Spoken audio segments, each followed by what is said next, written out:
نحمده ونستعينه ونستغفره ونؤمن به ونتوكل عليه ونعوذ بالله من شرور أنفسنا ومن سيئات أعمالنا من يهده الله فلا مضل له ومن يضلل فلا هادي له وأشهد أن لا إله إلا الله وحده لا شريك له وأشهد أن محمدًا عبده ورسوله أما بعد فإن خير الحديث كتاب الله وخير الهدي هدي محمد صلى الله عليه وسلم وشر الأمور محدثاتها وكل محدثة بدعة وكل بدعة ضلالة وفي رواية وكل ضلالة في النار فأعوذ بالله من الشيطان الرجيم بسم الله الرحمن الرحيم وحرام على قرية أهلكناها أنهم لا يرجعون حتى إذا فتحت يأجوج ومأجوج وهم من كل حدب ينسلون وقال أيضا ثم أتبع سببا حتى إذا بلغ بين السدين وجد من دونهما قوما لا يكادون يفقهون قولا قالوا يا ذا القرنين إن يأجوج ومأجوج مفسدون في الأرض فهل نجعل لك خرجا على أن تجعل بيننا وبينهم سدا اللهم أرنا الحق حقا وارزقنا اتباعه وأرنا الباطل باطلا وارزقنا اجتنابه اللهم علمنا ما ينفعنا وانفعنا بما علمتنا وارزقنا علما رب اشرح لي صدري ويسر لي أمري واحلل عقدة من لساني يفقه قولي برادران اسلام، واجب الاحترام بزرگوں، دوستوں، عزیز ساتھیوں، لائق احترام ماؤں اور بہنوں، آج کا جو عنوان ہے جیسا کہ ابھی اعلان ہوا، یأجوج اور مأجوج اور قیامت کی آخری نشانیاں۔ دراصل یہ ایک سلسلہ چلا آ رہا ہے جس کی میں سمجھتا ہوں یہ 3ویں مجلس ہے، جس میں سب سے پہلے قیامت کی نشانیوں سے آغاز میں نے کیا تھا اور ظہور مہدی پر ایک مفصل بحث گزر چکی ہے۔ پھر اس کے بعد نزول عیسیٰ اور دجال کے سلسلے میں بھی ایک مفصل بحث گزر چکی ہے۔ اسی ضمن میں آج کا یہ مضمون ہے یأجوج مأجوج۔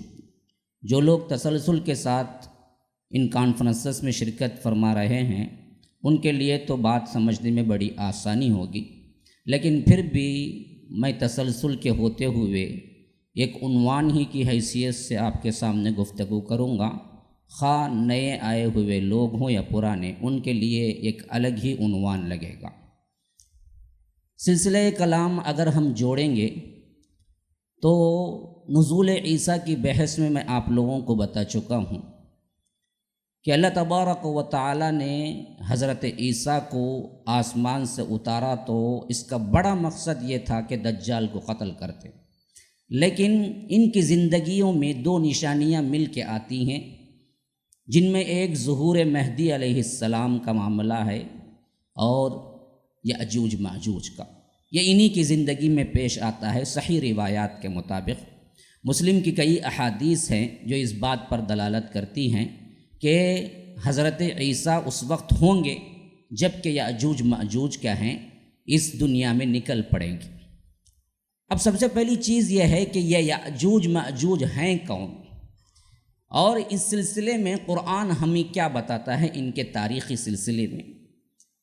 جہاں تک مجھے معلوم ہے قرآن نے ایک جگہ بڑی مفصل گفتگو کی ہے یأجوج مأجوج کے سلسلے میں، اور ایک جگہ مختصراً گفتگو کی ہے۔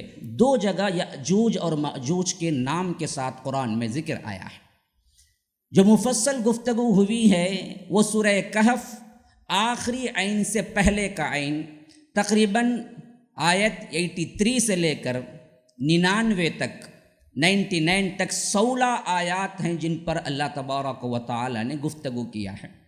اس میں تفصیل سے ذکر ہے یأجوج مأجوج کے سلسلے میں، اور اسی طرح سورۃ الانبیاء جس میں مجملاً ذکر ہوا ہے وہ ہے 93 اور 94 2 آیات کے ضمن میں کہ صرف قیامت کے قرب میں یہ لوگ خروج کریں گے، نکلیں گے، بس اتنا ان کے بارے میں کہا گیا ہے۔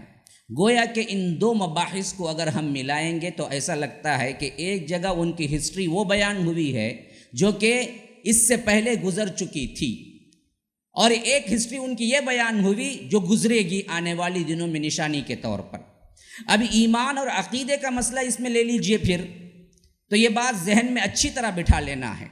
علماء اس بات پر متفق ہیں کہ قیامت کی بڑی نشانیوں میں سے ایک نشانی یأجوج مأجوج کا آنا ہے، اور قرآن اور سنت سے یہ چیز ثابت ہے، سوائے چند بے عقلوں کے، جاہلوں کے، کسی نے انکار نہیں کیا۔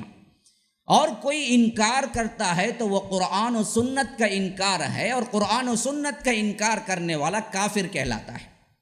تو یہ ایک عقیدے کی چیز ہے جس کے اندر آپ کو کوئی شک و شبہ نہیں ہونی چاہیے۔ اب آئیے سب سے پہلے پچھلی ہسٹری کی طرف جائیں۔ یأجوج ماجوج اصل میں تھے کون؟ یہ جن ہیں، انسان ہیں، یا کوئی اور مخلوق ہیں، یا اللہ تبارک و تعالی نے صرف ان کو آزمائش کے لیے پیدا کیا ہے؟ تو معلوم ہوتا ہے ہمیں کہ دو انسانوں کو آدم کا خطاب ملا، اور اس میں بھی بنی نوع آدم کے لحاظ سے ایک آدم اول کہلائے اور ایک آدم ثانی کہلائے۔ آدم اول تو وہ ہیں جو سب کے لیے منبع تھے، جو ہمارے باپ تھے، جن سے حوا بھی پیدا ہوئی تھی۔ لیکن آدم ثانی تاریخ میں کہلانے والے حضرت نوح ہیں، جن کو اللہ تبارک و تعالی نے نبوت دے کے بھیجا، تو اس وقت لاکھوں کی تو تعداد تھی لوگوں کی، لیکن طوفان نوح میں جب اللہ تبارک و تعالی نے نہ ماننے کی صورت میں انہیں گرفتار کیا، تو اس کے بعد جو بچے نا، وہ بعض روایات کے مطابق جلالین وغیرہ کی تفسیر سے ثابت ہوتا ہے کہ صرف 80 یا 40 افراد تھے۔ یہ 40 یا 80 افراد ہی تھے جو آگے چل کے ہم سب کی نسل بنی، بقیہ سب کو اللہ نے مار دیا تھا۔ وَلَا يَلِدُ إِلَّا فَاجِرًا كَفَّارًا، کہ نوح نے دعا ہی یہی کی تھی، اے اللہ ان کو ایسا مار کہ کوئی انہیں جیتا نہ رکھ، کیونکہ اگر یہ جیئیں گے تو ان کی نسل سے بھی فاجر ہی، فاسق ہی نکلے گا، کوئی ایماندار نہیں نکلے گا۔ تو اللہ تبارک و تعالی نے کہا کہ ہم نے بچایا تو صرف ان کو بچایا جو تختی نوح میں، نوح کی تختی میں، نوح کی کشتی میں چڑھ گئے تھے۔ وَحَمَلْنَاهُ عَلَى ذَاتِ أَلْوَاحٍ وَدُسُرٍ تَجْرِي بِأَعْيُنِنَا جَزَاءً لِمَنْ كَانَ كُفِرٍ، کہ ہم نے صرف ان کو منتخب کر لیا جو کشتی نوح میں سوار ہوئے تھے، بقیہ سب کے سب کو ہم نے غارت کر دیا۔ اور یہ سوار ہونے والوں کی تعداد تھی کتنی؟ وہ تھی یا تو 40 یا تو 80 افراد۔ اب ان میں سے قوم نوح تو تھے، لیکن نسل نوح جو ہے وہ ہمیں معلوم ہوتا ہے کہ کل حضرت نوح علیہ السلام کے 4 بیٹے تھے، 4 بیٹے تھے، اور ان میں سب سے بڑا بیٹا وہ تھا جس کا ذکر مفصل آیا ہے قرآن میں ہود کے اندر، جو بدبخت بھی تھا اور اس طوفان میں ڈوب کے مر بھی گیا تھا، جس نے کہا تھا کہ قال سآوی الی جبل یعصمنی من الماء قال لا عاصم اليوم من امر اللہ الا من رحم وحال بینہم الموج فکان من المغرقین، کہ اتنا بلایا کہ اب بھی آ جا، تو آخری وقت بھی اس نے یہی کہا کہ میں پہاڑ کی چوٹی پہ چڑھ جاؤں گا اور وہاں سے کیا ہے میں اس طوفان سے بچ جاؤں گا۔ ابھی یہ باپ بیٹا کیا ہے مکالمہ کر ہی رہے تھے، آخرکار ایک بہت بڑی موج اٹھی اور نوح کے بیٹے کو غرق کر گئی، اور یہ ثابت ہو گیا کہ نسب کہیں نہیں چلتا، اللہ کے ہاں چلتا ہے تو عمل چلتا ہے۔ نوح کا بیٹا غرق ہو گیا۔ یہ جو غرق ہوا تھا نا، سب سے بڑا بیٹا معلوم ہوتا ہے جس کا نام ہے کنعان۔ کنعان کے بعد حضرت نوح کو جب طوفان نوح کے بعد انہوں نے جودی پہ قدم رکھا اور وہاں پر بستی آباد ہوئی، کیونکہ ہمیں معلوم ہوتا ہے کہ جودی پہاڑ ہی پر کشتی ٹکی تھی۔ وَقِيلَ يَا أَرْضُ ابْلَعِي مَاءَكِ وَيَا سَمَاءُ أَقْلِعِي وَغِيضَ الْمَاءُ وَقُضِيَ الْأَمْرُ وَاسْتَوَتْ عَلَى الْجُودِيِّ، جودی پہاڑ پہ وہ ٹک گئی تھی، اور وہاں قوم نوح اور حضرت نوح علیہ السلام اترے تھے۔ آج بھی وہاں قدم پائے جاتے ہیں جو ہندوستان کے کنارے پہ پایا جاتا ہے، اور وہاں پر قوم نوح اور کے اثرات بھی پائے جاتے ہیں، اور قبر نوح بھی مشہور ہے۔ پتہ نہیں تاریخی روایات ہیں کہاں تک صحیح ہے کہاں تک غلط ہے، غرض جب وہاں آباد ہوئے تو روایتوں میں ملتا ہے کہ پھر اللہ نے انہیں 3 بیٹے دیے، ایک سام ہے، ایک حام ہے، ایک یافث ہے۔ سام، حام یافس، سام سے عرب کی نسل چلی، ابو العرب کوئی ہے تو وہ سام ہے۔ عربی دنیا میں جتنے لوگ عربی کہلائے وہ سب کے سب سام کی اولاد میں سے سام بن نوح۔ اور ان کا دوسرا بیٹا تھا حام، یہ حام ابو السودان کے نام سے خطاب ملا۔ یہ جتنے کالے حبشی ہیں سب کے سب اسی کی اولاد میں سے آتے ہیں، جتنے بھی ہیں ایشیا کے ممالک میں، اور اسی طرح کیا ہے اطراف و اکناف کے بھی۔ ان دو کے علاوہ سام اور حام کے بعد یافس ایک بیٹا تھا جس کی اولاد کے اولاد، یا ایک روایت کے مطابق اولاد یاجوج ماجوج تھی۔ یاجوج ماجوج حضرت نوح کے 4واں بیٹا یافس کی اولاد ہے۔ گویا کہ یاجوج ماجوج اگر نسبی لحاظ سے دیکھا جائے تو حضرت نوح ان کے دادا ہوتے ہیں۔ یاجوج ماجوج 2 بھائی ہیں جو یافس کی اولاد تھے، اور یافس کی اولاد میں یہ 2 لوگ اتنے بڑے ہوئے تو ان کے نام سے قبائل کی نسبت ہو گئی، جیسے کہ عرب میں رواج تھا۔ مثلا ہم کہتے ہیں قوم سمود، قوم عاد، یہ کیا ہے؟ قوم سمود، قوم عاد۔ سمود نامی ایک بندہ تھا، عاد نامی ایک بندہ تھا، لیکن اتنے بڑے ہوئے یہ آگے چل کے تو ان کی طرف سے قوم بن گئی، نسبت انہیں دیے جانے لگی۔ تو قوم عاد ایک آدمی کا نام ہے عاد، اس کی قوم کہلائے۔ سمود ایک آدمی کا نام ہے، سمود کہلائے بعینی ہی۔ اسی طرح یاجوج ماجوج بھی اپنے اپنے قبیلے کے بڑے لوگ تھے، تو اس وجہ سے ان کے نام سے ہی قبائل مشہور ہو گئے۔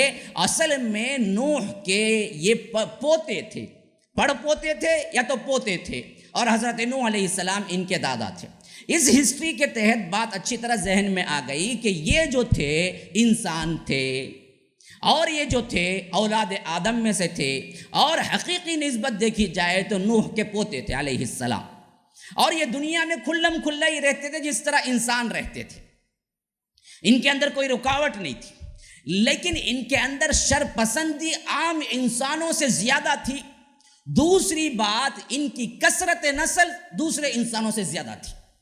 2 چیزوں میں ان قبائل کے اندر بہت زیادتی تھی، ایک ہے کثرت نسل کی اور ایک ہے ان کی شر پسندی کی۔ معلوم ایسا ہوتا ہے کہ کوئی بھی اچھا نہیں تھا ان میں کا، جس کی وجہ سے اللہ تبارک و تعالی نے انہیں بند کر دیا۔ یہ بند کر دیا کا لفظ اس وجہ سے کہہ رہا ہوں کہ اللہ کھولنے کا لفظ اظہار کرتا ہے، حتی اذا فتحت، فتح یفتح معلوم ہے کھولنا۔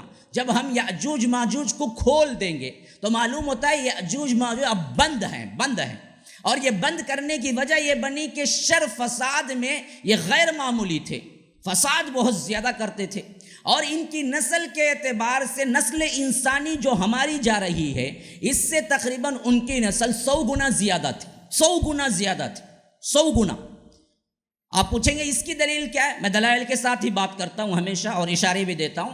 ایک حدیث ہمیں معلوم ہوتی ہے کہ حشر کے میدان میں جب سوال جواب ہوگا تو اس وقت اللہ تبارک و تعالی حضرت آدم کو بلائے گا، آدم، تو آدم کہیں گے لبیک و سعدیک، تو اللہ تبارک و تعالی کہے گا جہنمیوں کو نکال دو، تمہاری اولاد میں سے جہنمیوں کو الگ کرو۔ پوچھا جائے گا الگ کتنوں کو الگ کروں؟ 1000 میں سے 999 نکال دو۔ کیا بولے گا اللہ تبارک و تعالی؟ 1000 میں سے 999 جہنمی، 1 جنتی۔ صحابہ جب یہ سن رہے تھے کانپ گئے۔ وہ تو ایسے نہیں سنتے جیسے ہم سنتے ہیں، اس کان سے سنا اس کان سے چھوڑ دیا۔ وہ تو صحابہ تھے، اور اللہ کے رسول صلی اللہ علیہ وسلم کی بات پر اتنا یقین ہوتا تھا کہ اپنے زندہ ہونے پر بھی اتنا یقین نہیں ہوتا تھا انہیں۔ تو وہ سمجھ گئے، کانپ کے رہ گئے، اور اللہ کے رسول نے کہا یہ وہ وقت ہوگا جہاں پر انبیاء بھی گھٹنے ٹیک کے کھڑے ہو جائیں گے، اے اللہ سلم سلم یا رب، سلم سلم، اے اللہ سلامتی سلامتی، اے اللہ تیرا غصہ آج بہت عروج پہ ہے۔ تو اللہ کہے گا 1000 میں سے 999 نکالو۔ تو صحابہ بھی پریشان ہو گئے، کہا کہ پھر بچے گا کون اللہ کے رسول؟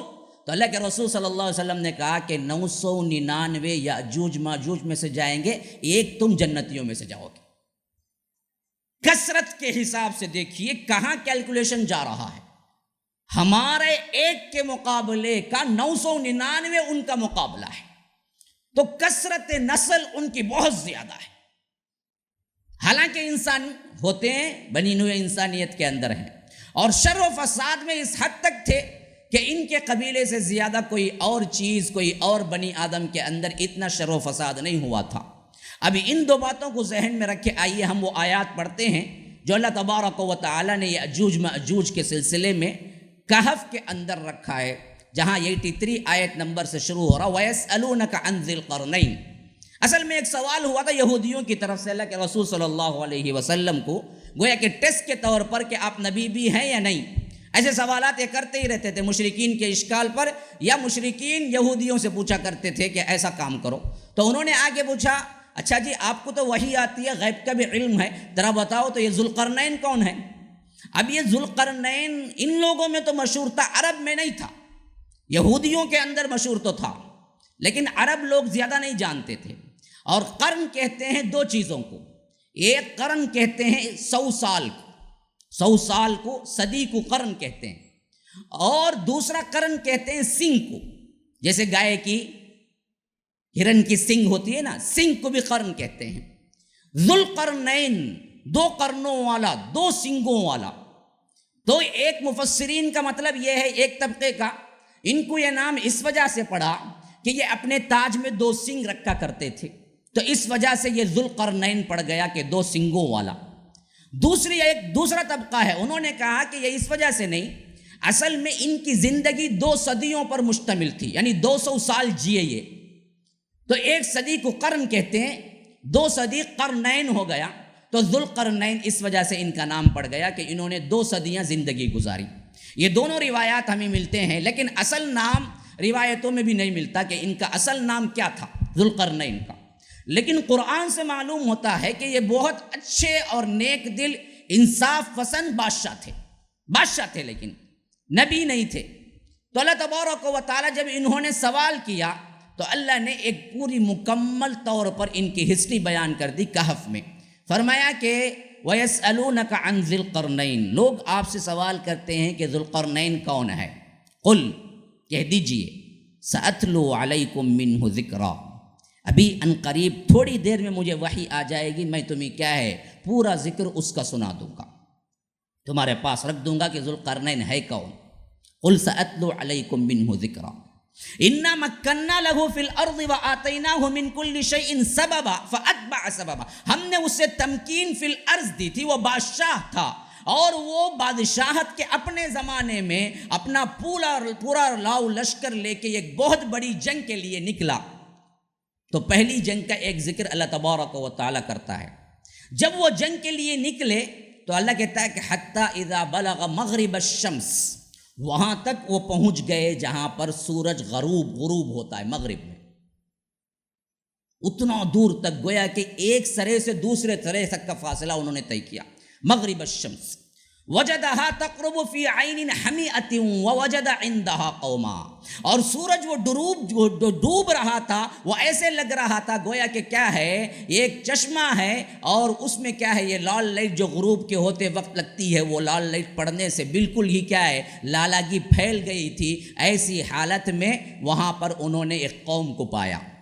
اللہ تبارک و تعالیٰ کہتا ہے ہم نے کہا ان سے، تو ہو سکتا ہے دل میں بات ڈالی ہو یا کسی اور ذریعے سے، نبی تو نہیں تھے کہ وحی آئے۔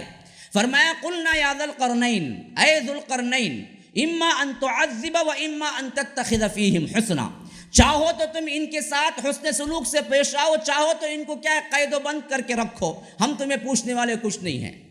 کتنے نیک بادشاہ ہوں گے کہ اللہ نے یہ آپشن نہیں دیا ان کو کھلی چھٹی دے دی، تم چاہو تو ان کو مار کے قید میں بند رکھو، نہیں پوچھیں گے ہم تجھ سے، چاہو تو تم کیا کرو احسان کر کے ان کو چھوڑ دو، اس پر بھی سوال نہیں ہوگا۔ اما ان تعذب و اما ان تتخذ فیہم حسنا۔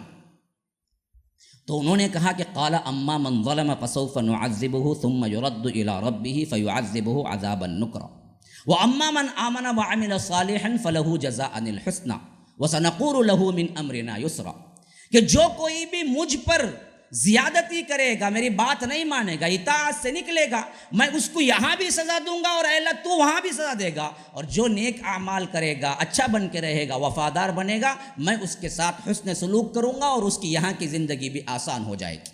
تو ایک معرکے کا ذکر کر دیا، پھر اللہ کہتا ہے ثم اتبع سببا، پھر دوسری تیاری کی، کسی دوسری جگہ جنگ کرنے کے لیے تیاری کی۔ فرمایا کہ حتی اذا بلغ بین السدین وجد من دونہما قوما حتی اذا بلغ مطلع الشمس وجدها تطلع على قوم لم نجعل لهم من دونها سترا كذلك وقد احطنا بما لديه خبرا، کہ دوسری طرف مشرق کے اس کنارے پہ پہنچ گئے جہاں سے سورج طلوع ہوتا ہے، اور وہاں پر ایک ایسی قوم کو پایا جن کو کوئی چھت بھی نہیں تھی، یعنی ایسے کنوار تھے، ایسے قبائل تھے جن پر کوئی خیمہ بھی نہیں تھا، کھلے آسمان تلے زندگی گزار رہے تھے، اتنے غریب تھے۔ اور وہ کہاں تھے؟ مشرق کی، گویا کہ مشرق اور مغرب انہوں نے کیا ہے مسافت طے کر ڈالی تھی۔ پہلا معرکہ ان کا مغرب کی طرف تھا، اینڈنگ پوائنٹ، پھر دوسرا معرکہ ان کا طلوع شمس کی طرف تھا، مشرق کی طرف اینڈنگ پوائنٹ۔ وہاں ایک قوم کو دیکھا جو کیا ہے آسمان تلے جی رہی تھی، ایک دوسری قوم کو دیکھا جہاں پر اللہ نے کہا ان کو عذاب دو یا ان کو کچھ بھی کرو۔ دو معرکوں کا ذکر ہے، ایک مشرق میں ایک مغرب میں۔ پھر اس کے بعد فرماتا ہے ثم اتبع سببا، پھر تیسرا معرکے کے لیے، تیسری جنگ کے لیے نکلے۔ یہ تیسری بار کا اللہ تبارک و تعالیٰ ذکر کر رہا ہے۔ حتی اذا بلغ بین السدین، یہاں تک کہ وہ پہنچے۔ اب یہاں کس سمت میں پہنچے نہیں آیا ہے، پہلے بتایا ایک جگہ پہنچے مشرق میں، دوسرے بار بتایا کہ اس سے پہلے مغرب میں پہنچے، لیکن اب کہاں پہنچے یہ نہیں بتایا۔ بتایا یہ کہ دو وادیوں کے درمیان پہنچے، یعنی جو پہاڑ تھے اور درمیان میں وادی تھی وہاں پہنچے۔ بین السدین وجد من دونہما قوما لا یکادون یفقہون قولا، وہاں انہوں نے ایک ایسی قوم کو پایا جس کی زبان بھی وہ نہیں سمجھ سکتے تھے، یعنی کوئی اور ہی زبان والے لوگ تھے۔ اب اشارے سے یا ترجمان سے پتہ نہیں کیسے انہوں نے ذوالقرنین سے بات کی، پتہ نہیں، وہ آ گئے سب اکٹھے ہو کے ذوالقرنین کے پاس اور کہا کہ قالوا یا ذوالقرنین ان یأجوج ومأجوج مفسدون فی الارض، اے ذوالقرنین ہمارے پاس میں یاجوج ماجوج کی قوم ہوتی ہے، بڑی فساد کرتی ہے، ہم کو کیا ہے بڑی لوٹ مار ہوتی ہے ہمارے درمیان۔ فہل نجعل لک خرجا علی ان تجعل بیننا وبینہم سدا، کیا آپ ایسا ہو سکتا ہے کہ ان کے اور ہمارے درمیان آپ دیواریں کھڑی کر کے ہمیں کیا ہے ان کے فساد سے بچا لیں گے؟ تو حضرت ذوالقرنین نے یہ سن کے کہا، اور انہوں نے یہ بھی کہا تھا ٹیکس وغیرہ پیسہ وغیرہ کچھ دینا ہے تو ہم دینے کے لیے تیار ہیں، آپ کسی نہ کسی طرح مہربانی کیجئے کہ یہ یاجوج ماجوج کے درمیان ایک دیوار کھڑی کر کے ان کے فساد سے ہمیں بچا دیجیے۔ تو ذوالقرنین نے کہا مجھے پیسے ٹیکس کی ضرورت نہیں۔ اسی سے معلوم ہو گیا کہ بادشاہ بہت اچھے عادل تھے۔ انہوں نے کہا کہ قال ما مکنی فیہ ربی خیر فاعینونی بقوۃ اجعل بینکم وبینہم ردما، دیکھو اللہ نے مجھے بہت ہی پہلے سے مال دے رکھا ہے، مجھے مال کی کوئی ضرورت نہیں ہے، ہاں مین پاور میرے پاس نہیں، میں دور سے آیا ہوں۔ فاعینونی بقوہ، تم کیا کرو مین پاور فراہم کرو مجھے، لوگ آئے میرے پاس، تمہارے لوگ دو تو میں کر دوں گا تمہارے اور یاجوج ماجوج کے درمیان ایک دیوار کھڑی کر دوں گا۔ تو انہوں نے کہا کہ مجھے پیسہ نہیں چاہیے، مین پاور دو مجھے۔ مکنی فیہ ربی خیر فاعینونی بقوۃ اجعل بینکم وبینہم ردما۔ پھر انہوں نے جو دیوار تعمیر کی اس کی بھی تفصیل قرآن بیان کرتا ہے۔ انہوں نے کیا کیا کہ آتونی زبر الحدید، کہا کہ بڑی بڑی لوہے کی تختیاں لے آؤ، حتی اذا ساوا بین الصدفین قال انفقوا حتی اذا جعلہ نارا قال آتونی افرغ علیہ قطرا فما استطاعوا ان یظہروہ وما استطاعوا لہ نقبا، کہ انہوں نے کہا کہ اس کو اچھی طرح آگ میں دہکاؤ دہکاؤ دہکاؤ دہکاؤ دہکاؤ، جب دہکا کہ وہ انگار بن جائے گی تو وہ انگار کی بڑی بڑی تختیاں درمیان میں کھڑی کرو، اور پیسٹنگ کے لیے کیسے کھڑی ہو، مسالہ تو ہونا چاہیے نا جی، اینٹ کو اینٹ لگائیں گے تو بھی مسالہ ہونا چاہیے نا۔ اب لوہے کی تختی اور ایک لوہے کی تختی کیسے کھڑے گی؟ تو انہوں نے کہا کہ درمیان میں تانبا پگھلا کے ڈالو، تانبے کو کیا کیا انہوں نے پیسٹ کے طور پہ استعمال کیا، اور بڑی بڑی لوہے کی تختیوں کو درمیان میں کھڑی کی، اور ایک اونچی دیوار تعمیر کر کے اس کے اوپر سے پلاسٹرنگ جو کی وہ تانبے سے کر دی، اور اس کے بعد کہا کہ فما استطاعوا ان یظہروا وما استطاعوا لہ نقبا۔ دیکھو یہ اس وجہ سے میں نے کیا ہے کہ اب ان کے اندر یہ استطاعت نہیں ہوگی کہ وہ اندر سے بھی نقب لگا سکے، نہ باہر والوں کی یہ استطاعت ہے کہ باہر سے توڑ کے اس کے اندر داخل ہو سکے، اتنی مضبوط دیوار میں نے کھڑی کر دی۔ لیکن قال ھذا رحمت من ربی، یہ سب جو کچھ بھی ہوا یہ میرے رب کی رحمت کی طرف سے ہوا، میرا اپنا کچھ نہیں تھا۔ یہ نیک لوگوں کی بات ہے۔ نیک لوگ جتنا بھی خیر کرتے ہیں ان کی منڈی اونچی نہیں ہوتی، ان کے چہرے تناؤ میں نہیں آتے، وہ اکڑ میں، وہ اور جھک جاتے ہیں، کہتے ہیں کہ بھائی میرا کچھ نہیں، بھائی جو ہوا رب العالمین کی طرف سے ہوا، میری کیا حیثیت کہ میں کچھ کر سکوں۔ تو یہ بھی بڑے اللہ والے تھے، انہوں نے کہا ھذا رحمت من ربی، یہ اللہ کی رحمت ہے جو اللہ تبارک و تعالی نے مجھ پہ کی تھی۔ اب یہ سنو، فَإِذَا جَاءَ وَعْدُ رَبِّي جَعَلَهُ دَكَّا، ایک دن ایسا بھی آئے گا جو میرے رب کا وعدہ ہوگا، قیامت کا دن، جب کہ کیا ہے یہ ریزہ ریزہ ہو جائے گا۔ کون سا؟ جو میں نے دیوار کھڑی کی۔ وَكَانَ وَعْدُ رَبِّي حَقًّا، اور یہ چیز ہو کر رہ جانے والی ہے۔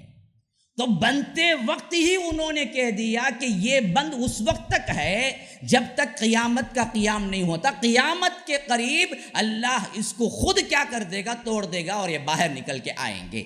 وعد ربی جعلہ دکا وکان وعد ربی حقا، یہ ہو کر رہنا ہے۔ بس یہاں سے بات ختم ہو گئی ماضی کی۔ ابھی اس واقعے کو جو میں نے بالتفصیل آپ کو سنایا ہے، اس میں سے چند نکات بہت اہم ہیں جو ذہن میں رکھنا ہے۔ سب سے پہلی چیز، یأجوج مأجوج بنی نوع انسانیت میں سے تھے۔ یأجوج مأجوج ذوالقرنین کے زمانے تک کھلے عام لوگوں سے ملتے تھے، جلتے تھے۔ تو اب سب سے پہلے یہ چیز متعین کرنا پڑے گا کہ ذوالقرنین کا زمانہ کیا تھا۔ بعض لوگوں نے اسے سکندر سمجھ گئے، اور جو الیگزینڈر ہے اسی سے تشبیہ دے کے سمجھ لیا کہ یہی ہے جو اللہ نے ذوالقرنین کا استعمال کیا تھا، لیکن بعد کے مفسرین اس کا انکار کر گئے ہیں، اور ویسے بھی معلوم ہوتا ہے بات صحیح نہیں ہے۔ کیوں؟ سکندر اعظم الیگزینڈر جو ہے یہ بڑا ہی وحشی قسم کا تھا، ظالم تھا، اور دنیا میں خوب خون خرابہ کیا تھا۔ تو یہ نہیں ہو سکتا۔ اللہ تو یہاں پر بہت عادل بادشاہ کی نشانیاں بیان کرتا ہے، یہ الیگزینڈر نہیں ہو سکتا، سکندر نہیں ہو سکتا۔ اور دوسری بات یہ کہ سکندر جو آیا تھا وہ حضرت عیسیٰ سے صرف 600 سال پہلے آیا تھا، جبکہ یہ جو زمانہ لگتا ہے یہ حضرت عیسیٰ سے 1500-2000 سال پہلے کا لگتا ہے جب یہ واقعہ ہوا ذوالقرنین کا۔ تو اس حیثیت سے بھی یہ سکندر نہیں ہے، کوئی اور بادشاہ تھا۔ تو معلوم ہوتا ہے کہ یہ بادشاہ، بعض لوگ کہتے ہیں سائرس، یہ بہت بڑا بادشاہ ہے، گزرا ہے، نیک بھی تھا، لیکن یہ بھی کیا ہے، بات حتمی نہیں پہنچتی۔ جو صفات اللہ نے ذوالقرنین کے بیان کیے ہیں وہ سائرس کے جو اس کے تاریخی طور پر شواہد ملتے ہیں وہ نہیں ملتے ہیں۔ ہاں اتنا پتہ چلتا ہے لگ بھگ حضرت ابراہیم کے زمانے میں تھا، یا آگے پیچھے کوئی زمانہ تھا جس میں ذوالقرنین آئے تھے۔ تو اس سے معلوم ہو گیا کہ ذوالقرنین جب آئے اس وقت تک تو یہ کھلے عام پھرتے تھے۔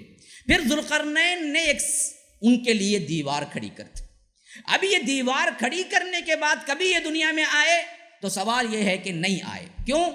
اس وقت ہی انہوں نے کہہ دیا تھا کہ یہ پھر کب آئیں گے؟ جب قیامت قائم ہوگی تو اس وقت آنا ہے، اس سے پہلے یہ لوگ آ نہیں سکیں گے، نہ اس کو توڑ سکیں گے۔ فَمَا اسْتَطَاعُوا أَن يَظْهَرُوا وَمَا اسْتَطَاعُوا لَهُ نَقْبًا، نہ اندر سے توڑ سکیں گے نہ باہر والے توڑ سکیں گے، یہ نہیں ہو سکتا۔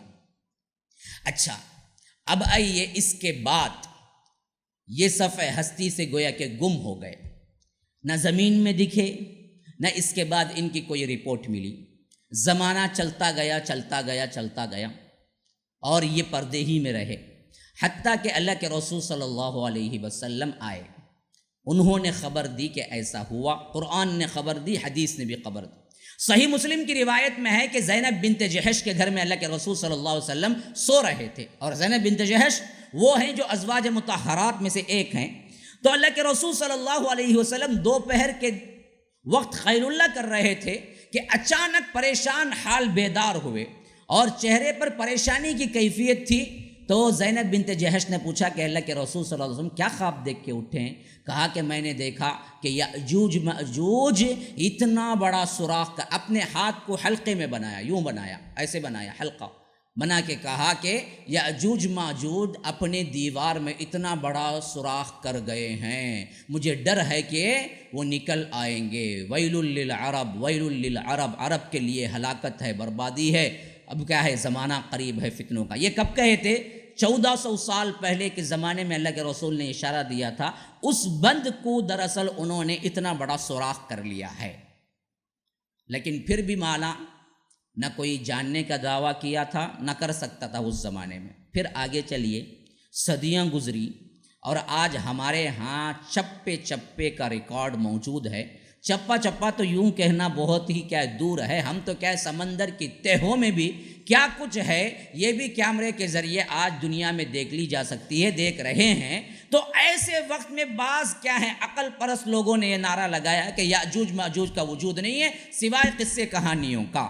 اب لیکن قرآن میں تصریح تھی یاجوج ماجوج ہیں، تو اب ان کو منہ زبان تو بند ہی رکھنا تھا۔ اب دیکھیے، ایک طرف قرآن تھا اور صاف تھا، اور ایک طرف ان کی عقلیں دوڑ رہی تھی کہ یاجوج ماجوج ہیں تو نظر نہیں آتے، ہم کیسے مانیں گے یاجوج ماجوج؟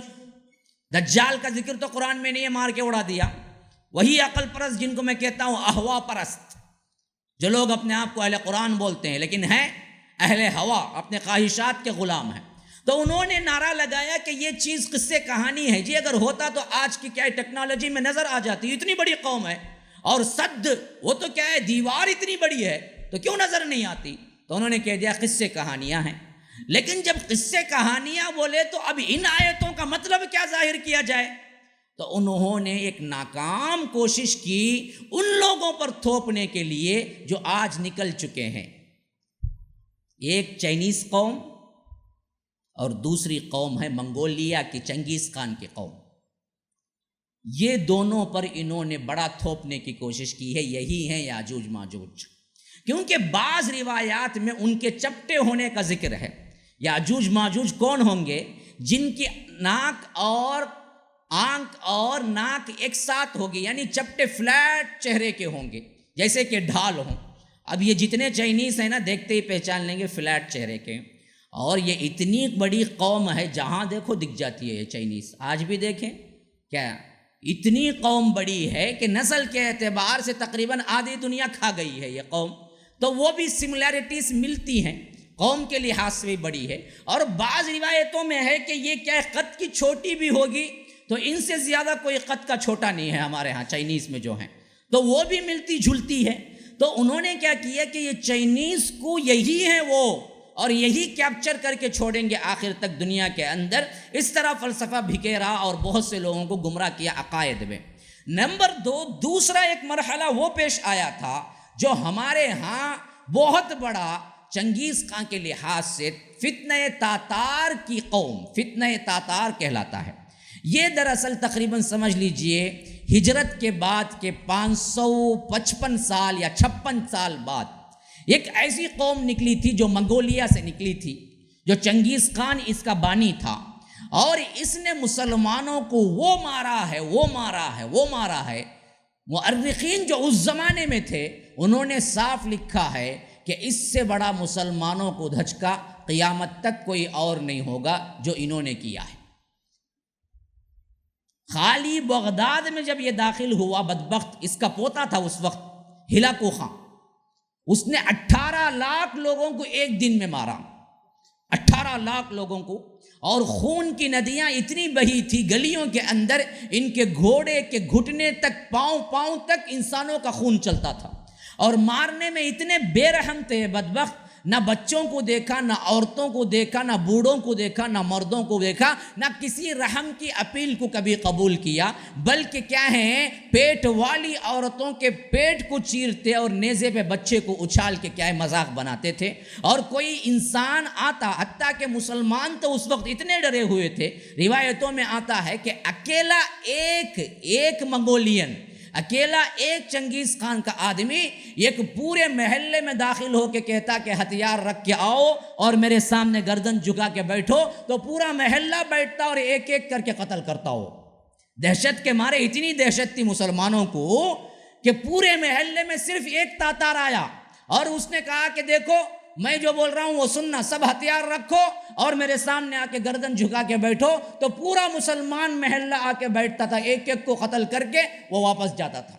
ایک ایک عورت تاتار ایک ایک محلے کو جلا کے راکھ کر دیتی تھی، اتنی دہشت تھی۔ مسلمانوں نے گویا سمجھ ہی لیا تھا ان سے لڑ ہی نہیں سکتے، سنتے ہی بھاگتے تھے۔ اتنی دہشت تھی. اور ان کا جو بادشاہ تھا چنگیز خان، اس کے بیٹھنے کا جو سسٹم تھا، 90,000 کھوپڑیوں، انسان کی کھوپڑیوں کو جمع کر کے اس کے اوپر بیٹھتا تھا. انسانوں کی کھوپڑیوں کو تخت کی طرح جماتا تھا. جس شہر میں جاتا تھا 3 دن تک کہتا تھا کہ جس کو چاہو مارو، میں نہیں پوچھوں گا. 3 دن کے قتل عام کے بعد جتنی کھوپڑیاں ملتی ان سب کھوپڑیوں کو جمع کرتا، پھر اس کے اوپر بیٹھ کے شراب پیتا تھا. ایسے بستیوں کی بستیاں اجاڑ دی اس نے، اور خاص ٹارگٹ بنایا مسلمانوں کو. اور اسی وقت بغداد کا آخری خلیفہ معتصم تھا، اس کو بھی مار گرایا. لوگوں نے کہا کہ دیکھو یہ اللہ کی قوم ہے، مسلمانوں کی قوم کا بادشاہ ہے، اور ہم نے پڑھا ہے پرانی کتابوں میں مسلمانوں کے خون کا بادشاہ، یعنی مسلمانوں کا بادشاہ اتنا پسند ہے اللہ کو، اگر اس کا خون زمین پہ گرے گا تو شاید تیرے اوپر مصیبت آ جائے گی. یہ توہم پرست تھا، اتنا بہادر ہونے کے باوجود بھی توہم پرست تھا. اس نے کہا کہ اچھا ایسی بات ہے کہ خلیفے کا خون زمین پہ گرے گا تو مجھ پہ مصیبت آئے گی؟ تو کہا کہ ہاں ایسا ہی لکھا گیا ہے. تو اس نے کہا کہ اچھا میں اس کو نیچے گرنے نہیں دوں گا، تم ایسے کرو کہ اس کو کیا کرو، قالین میں، فرش میں لپٹو، اس کے بعد ہم اسے خوب ماریں گے، اس کا خون کوئی نیچے نہیں گرے گا. پھر قالین میں لپٹا گیا اس کو، معتصم کو، جو آخری بادشاہ تھا ہمارا آخری خلیفہ عباسیہ کا، اس کو قالین میں لپٹا گیا. پھر اس کے بعد جوتوں سے، چپلوں سے وہ مارا گیا، حتیٰ کہ کیا ہے وہ جان کیا بلکہ اس کی بوٹی الگ ہو گئی. اور اس کے بعد کہا کہ پورے خبر کر دو کہ بادشاہ مقرب لوگوں کو بلوا رہا ہے. تو بغداد کے بڑے بڑے لوگ جو تھے وہ بادشاہ سمجھتے تھے کہ چنگیز خان ہلاکو خان کے انڈر میں ہے، تو وہ بلوا رہا ہے، شاید کوئی فیصلہ ہو جائے، ہم کو چھوڑ دے. تو دعوت طعام کا ایسا دسترخوان سجایا کہ سب کے سب شرفا بغداد آ کے بیٹھ گئے. جب آ کے بیٹھ گئے تو حکم دیا ایک ایک کی گردن اڑا دو. دھوکے سے بلایا، سب کو ایک ایک کی گردن اڑا دی. جب شرفا سب کے سب قتل ہو گئے تو کہا کہ ان کے جتنے امام ہیں بلاؤ، جتنے لوگ بڑے تھے ان سب کو اسی طرح بلایا. یہ بیٹھنے نہ پائے تھے، پھر قتل کر دیا. پھر اس کے بعد کہا کہ اذان کو رک رہو اور مسجدوں کو شراب خانوں میں تبدیل کرو. جہاں جہاں جو مساجد تھی جتنی بڑی تھی اتنا ہی بڑا شراب خانہ کھولا اور وہاں پر بیٹھ کے شرابیں پی. اور سور کے گوشت کے لیے خاص اعلان کیا، عیسائیوں کو جتنا چاہو کھاؤ اور رمضان کے مہینے میں زبردستی مسلمانوں کو کھلواؤ. یہ سب تاریخ میں ہو چکا ہے، بہت لمبی تاریخ ہے، میں نے صرف ہنٹس دیے ہیں. تاتار کی کیا ہے، بہت لمبی تاریخ ہے. اسی کو ایک شعر میں علامہ اقبال نے پرویا ہے کہ آیا ہے فتنہ تاتار کے افسانے سے، آیا ہے فتنہ تاتار کے افسانے سے، پاسباں مل گئے کعبے کو صنم خانے سے. یعنی ہوا یہ تھا کہ یہ تاتار کا فتنہ جو اٹھا تھا نا، کوئی مسلمانوں میں اتنی طاقت نہیں تھی کہ اس کا مقابلہ کر سکے، حتیٰ کہ مسلمان قوم مٹتی جا رہی تھی. ایسا نظر آ رہا تھا کہ اسلام ہی ختم ہو جائے گا. کہ عین وقت وہ تھا جب خود ہلاکو خان کی نسل میں اسی کی قوم کے لوگ اسلام قبول کر لیے، اور وہی ترک کے لائے آج تک ترکی حکومت 1924 تک قائم رہی. تو یہی علامہ اقبال کہتے ہیں کہ آیا ہے فتنہ تاتار کے افسانے سے. یہ جو ہوا فتنہ تاتار کا قصہ، اس سے یہ بات روشن ہوتی ہے کہ پاسباں مل گئے کعبے کو صنم خانے سے، بت خانے سے پاسبان مل گئے، حفاظت کرنے والے مل گئے، کعبے کو بت خانے سے مل گئے. یعنی جنہوں نے اسلام کی اینٹ سے اینٹ بجا دی، بغداد کی اینٹ سے اینٹ بجا دی، اسلام کمزور ہو گیا، لوگ سمجھے کہ اب مٹا ہی چاہتا ہے. ایسے وقت میں اللہ نے انہی کو ہدایت دے دی اور یہی لوگ اسلام کے سب سے بڑے پاسبان بن گئے. اور پاسبان بڑھ کے تقریباً 500 سال نکالیے، 1400 سال میں 900 سال اور 100 سال یہاں سے نکالیے، 800 سال مسلمانوں پر حکومت کی ہیں ترک. آج تک 1924 تک ہمارا خلیفہ تھا ترکی کے اندر، خلافت معزول ہوئی 1924 میں. تو یہی وہ لوگ تھے جو بعد میں پاسبان بنے اور پوری انسانیت کے لیے اسلام کی دعوت کو پھیلائے. شاندار محلات اور شاندار شہریں انہوں نے کیا ہے بنیاد ڈالی اور بنائی. یہ میں نے اس وجہ سے کہا، اس کی طرف اشارہ کر کے بعضوں نے کیا کیا، بہت سوں کے عقیدے بگاڑے کہ دیکھو جو اللہ نے یاجوج ماجوج کہا ہے وہ یہی ہیں، آ کے چلے گئے، کیونکہ اگر اب ہوتے تو وہ نظر آ جاتے. تو یاد رکھیے یہ بھی نہیں، عقیدہ مت بگاڑیے. یہ نہیں ہیں، یہ کچھ اور فتنہ تھا جو آیا اور چلا گیا۔ یاجوج ماجوج یہ نہیں تھے، کیونکہ یاجوج ماجوج کا آنے کا ایک سسٹم یہ ہے کہ ان کے بعد قیامت، قرب قیامت کی نشانیاں اتنی تیزی سے آئیں گی کہ قیامت قائم ہو جائے گی، جبکہ منگولین اور تاتار آ کے تقریباً 900 سال ہو چکے، اب تک قیامت نہیں آئی۔ تو یہ دراصل کیا نہیں ہے؟ وہ نہیں ہیں۔ اچھا ہیں کون؟ ایک بات ہمیں کیا ہے تفسیر طبری وغیرہ سے ملتی ہے، وہ کیا تھا کہ وہ کہتے ہیں کہ جب ذوالقرنین نے دیوار تعمیر کی تھی یاجوج ماجوج کو اندر کرنے کے لیے، تو ان کے پورے 22 قبائل تھے، 20 پر 2 22 کتنے قبائل تھے؟ 22 قبائل تھے۔ ان میں سے ذرا سا مصلح، ذرا سا اصلاح پسند، ذرا سے اچھے لوگ ایک قبیلے میں تھے جو ان کو باہر ہی رکھ دیا گیا۔ ان کے پورے 22 قبائل تھے، 22 میں سے 21 کو بند تعمیر کر کے اندر کر دیا گیا۔ یہ قبیلہ وہ تھا جس کو وہ ذوالقرنین نے اندر نہیں کیا، باہر ہی چھوڑ دیا۔ وہی ہیں ترک، منگولین، آج بھی ہیں، یہی وہ نسل ہے۔ اور اس سے یہ معنی بھی فٹ بیٹھتا ہے، عربی میں ترکہ کا مطلب ہے چھوڑ دینا، ترکہ، اسی سے ترکہ ہے، جو انسان مر جاتا ہے مال چھوڑ کے اسے کہتے ہیں ترکہ۔ ترکہ کا مطلب ہے چھوڑ دینا۔ تو یہ ذوالقرنین نے ان کو صد کے اندر، وہ دیوار کے اندر نہیں کیا، باہر ہی چھوڑ دیا، تو وہ ترک کہلائے اور بعد میں وہ ترک بن گئے۔ اس سے بھی معلوم ہوتا ہے۔ تو ترکی قوم جو استنبول میں ہے آج، ترک جسے کہتے ہیں، یہ دراصل ہو سکتا ہے جاوید کی بات ہے، ہاں یہ بات کہہ دیتا ہوں ہمیشہ میں، جہاں کتاب و سنت ہے وہ کتاب و سنت ہے، اس میں کوئی خیال نہیں ہے، جہاں خیال ہے وہ کوئی بھی کر سکتا ہے۔ ہو سکتا ہے یہ دراصل کیا ہو، یاجوج ماجوج کے 22 قبائل میں سے ایک قبیلہ ہو سکتا ہے، لیکن کوئی اس کے اندر ایتھنٹک ہمیں کوئی بات نہیں ملی۔ تو یہاں تک کیا ہے، یہ بات اچھی طرح روشن ہو گئی کہ یاجوج ماجوج ابھی نہیں آئے، یہیں پر ہیں، آئیں گے، بنی نوع انسانیت کے اندر ہیں، فساد بہت زیادہ ہے ان کے اندر، نسل بہت بڑی ہے ان کی۔ اب آئیے عقیدے کی چند باتیں۔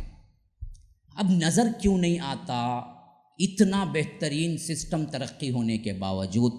تو پہلی بات یہ ہے، ایک اصول ہے، ایک انسان کو ایک چیز نظر نہیں آتی تو اس کا مطلب یہ نہیں کہ اس کا وجود ہی نہیں ہے۔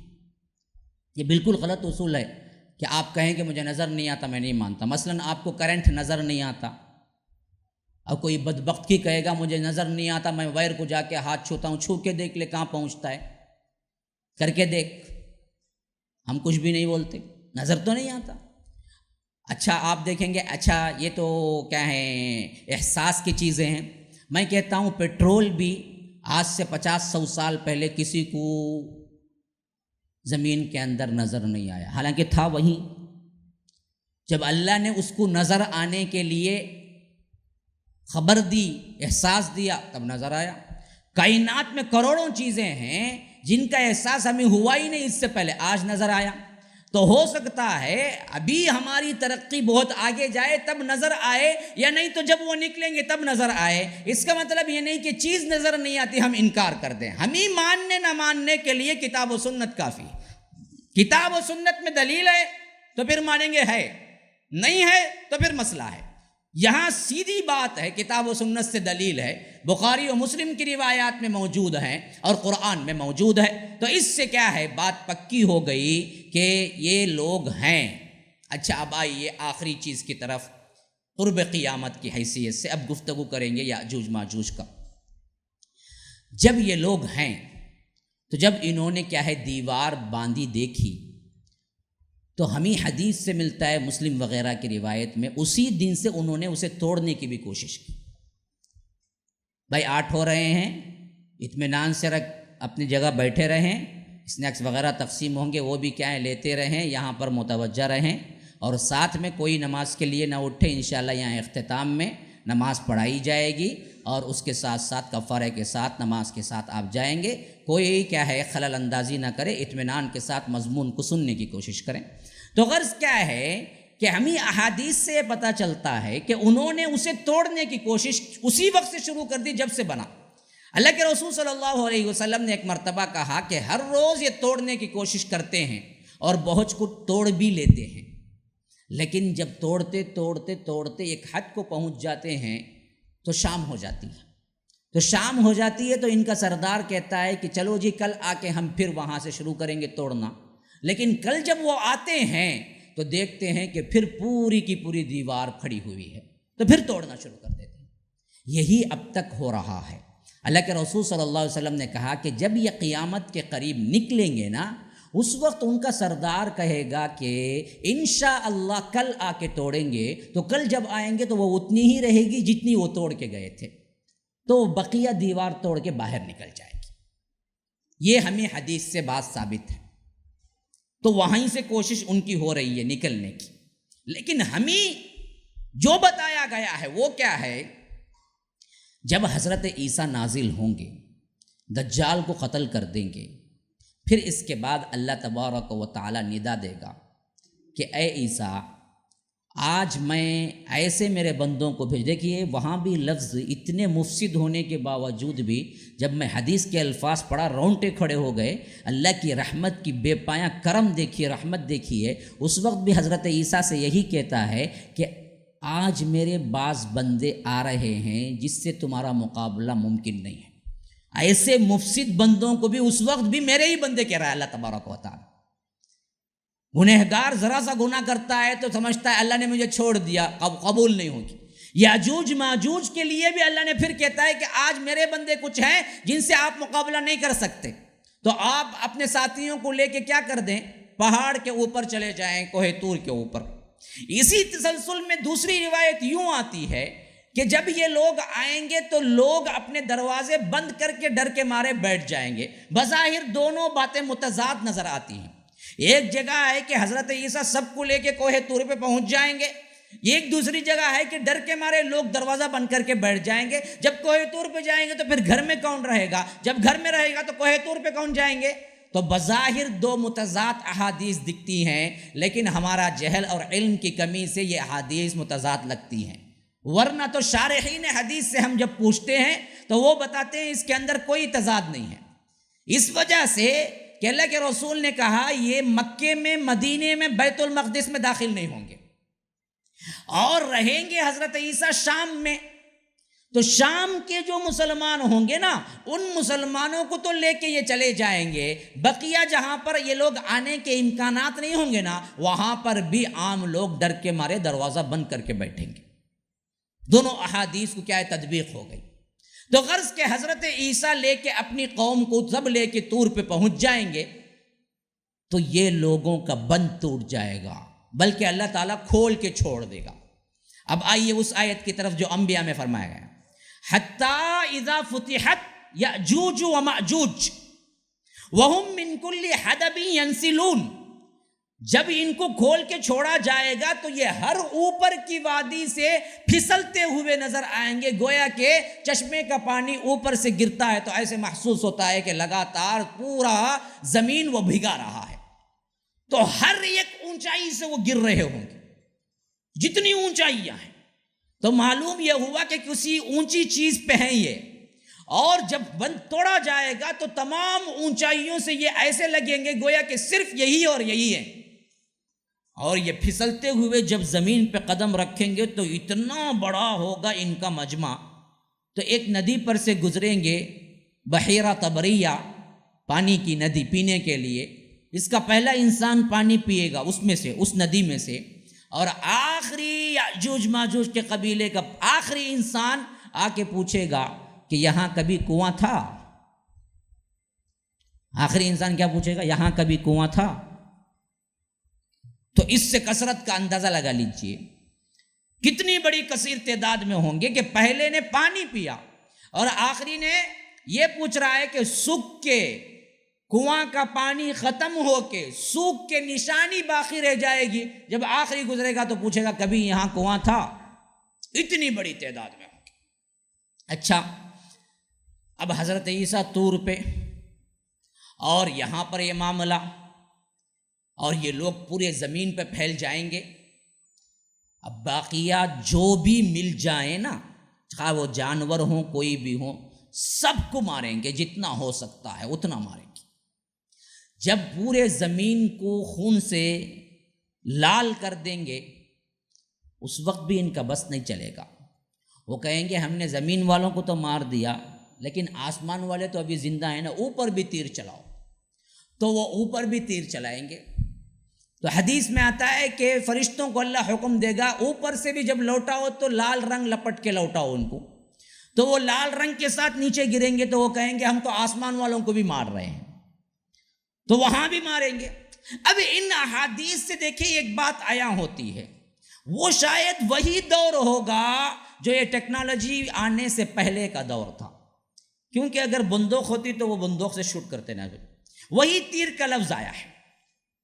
تو معلوم ہوتا ہے کہ یہ جو ترقی کا زمانہ ہے اس کا عروج کلائمیکس یہی ہے جو اب ہم کیا کر رہے ہیں، واٹس ایپ، ٹویٹر، فلاں فلاں میں غارت ہو رہے ہیں، انٹرنیٹ، یہ جو ہے کہ میں سمجھتا ہوں یہ ہمارا کیا ہے، عروج کا دور ہے۔